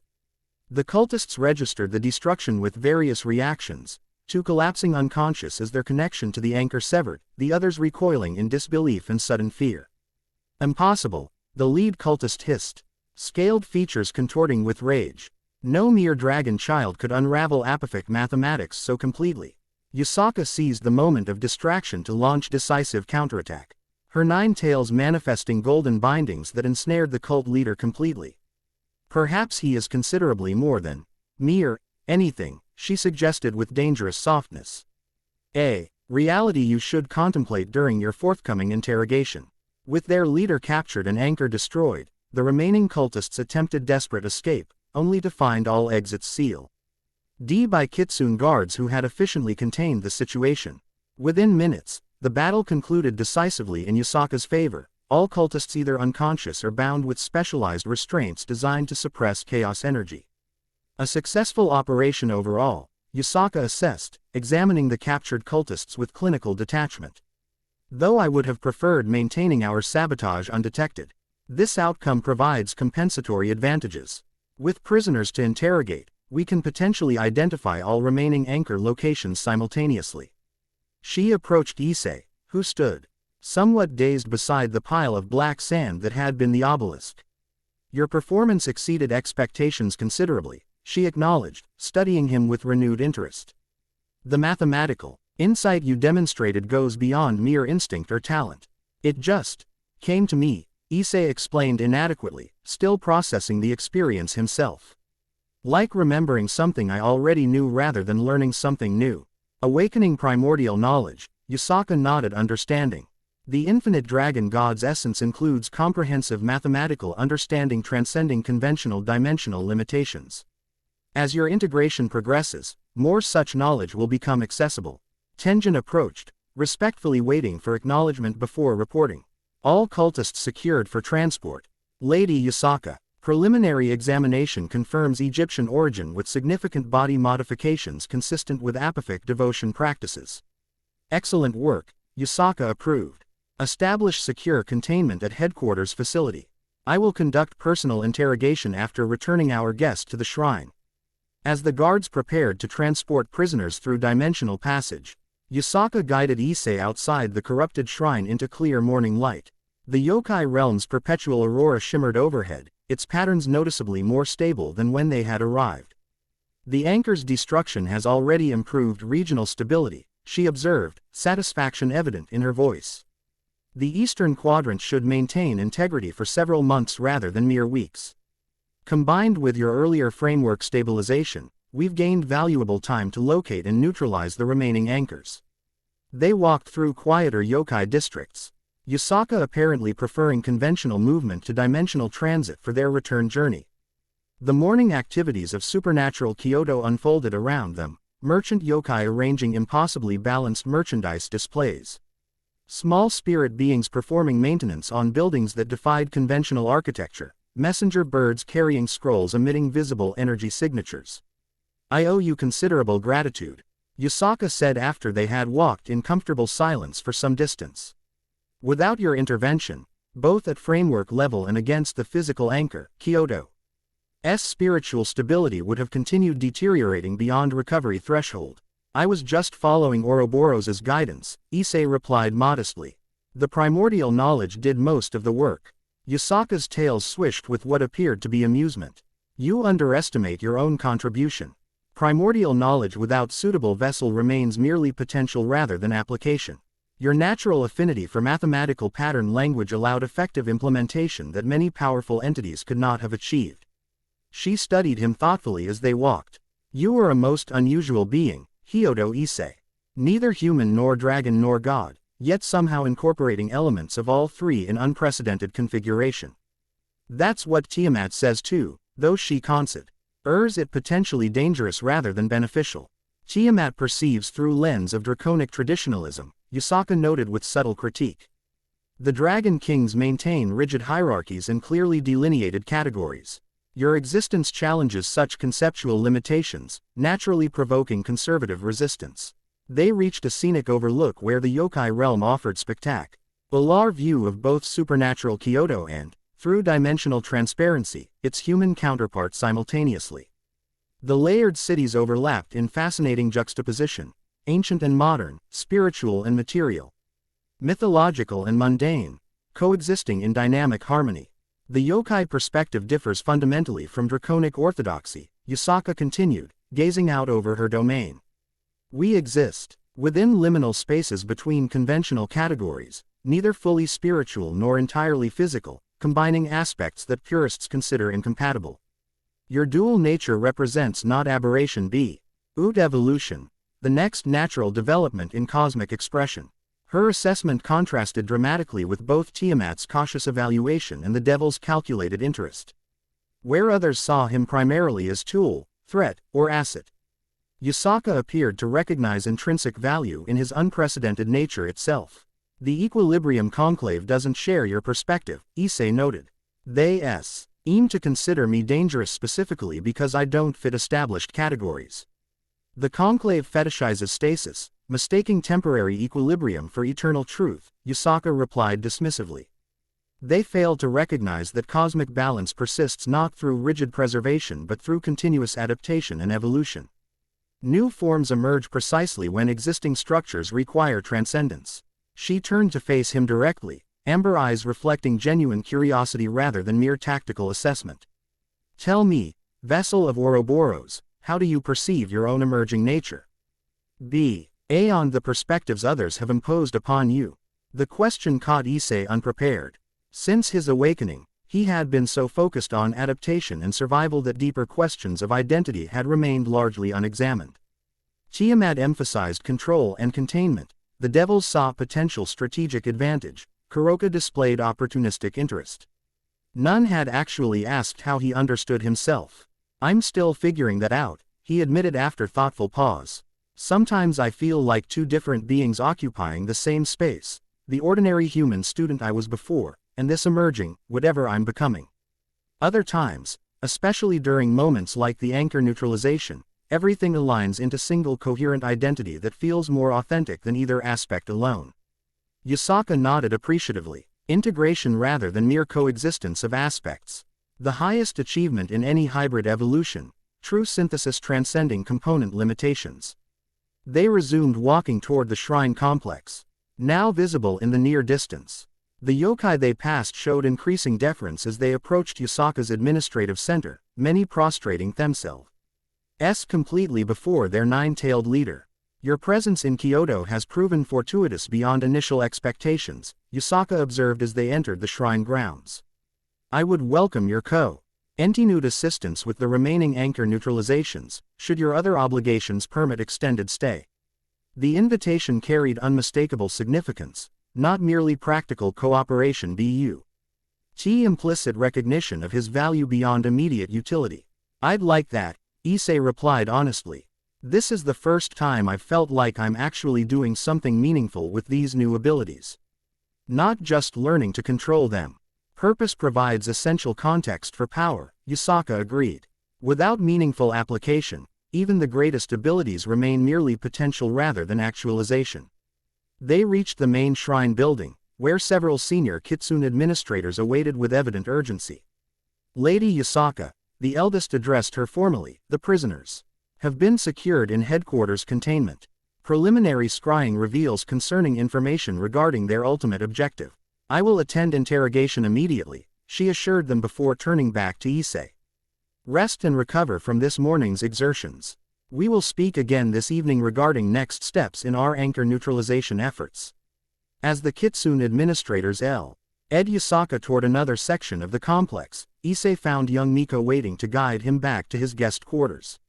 You fought well, dragon child, the three-tailed Kitsune commented with obvious admiration as they walked. The shrine attendants speak of nothing else, how you unraveled corrupt mathematics that our best scholars couldn't even decipher. It wasn't really me, Issei demurred. The knowledge came from Ouroboros. Not my own understanding. Miko tilted her head curiously. But aren't you and the Infinite One becoming the same entity through integration? Where does one begin and the other end? The innocent question highlighted the fundamental identity issue Issei continued struggling with. Was he still Hyodo Issei with addition of primordial power, or was he becoming something entirely new that merely retained his original memories and personality? The boundary between borrowed power and intrinsic identity seemed increasingly indistinct.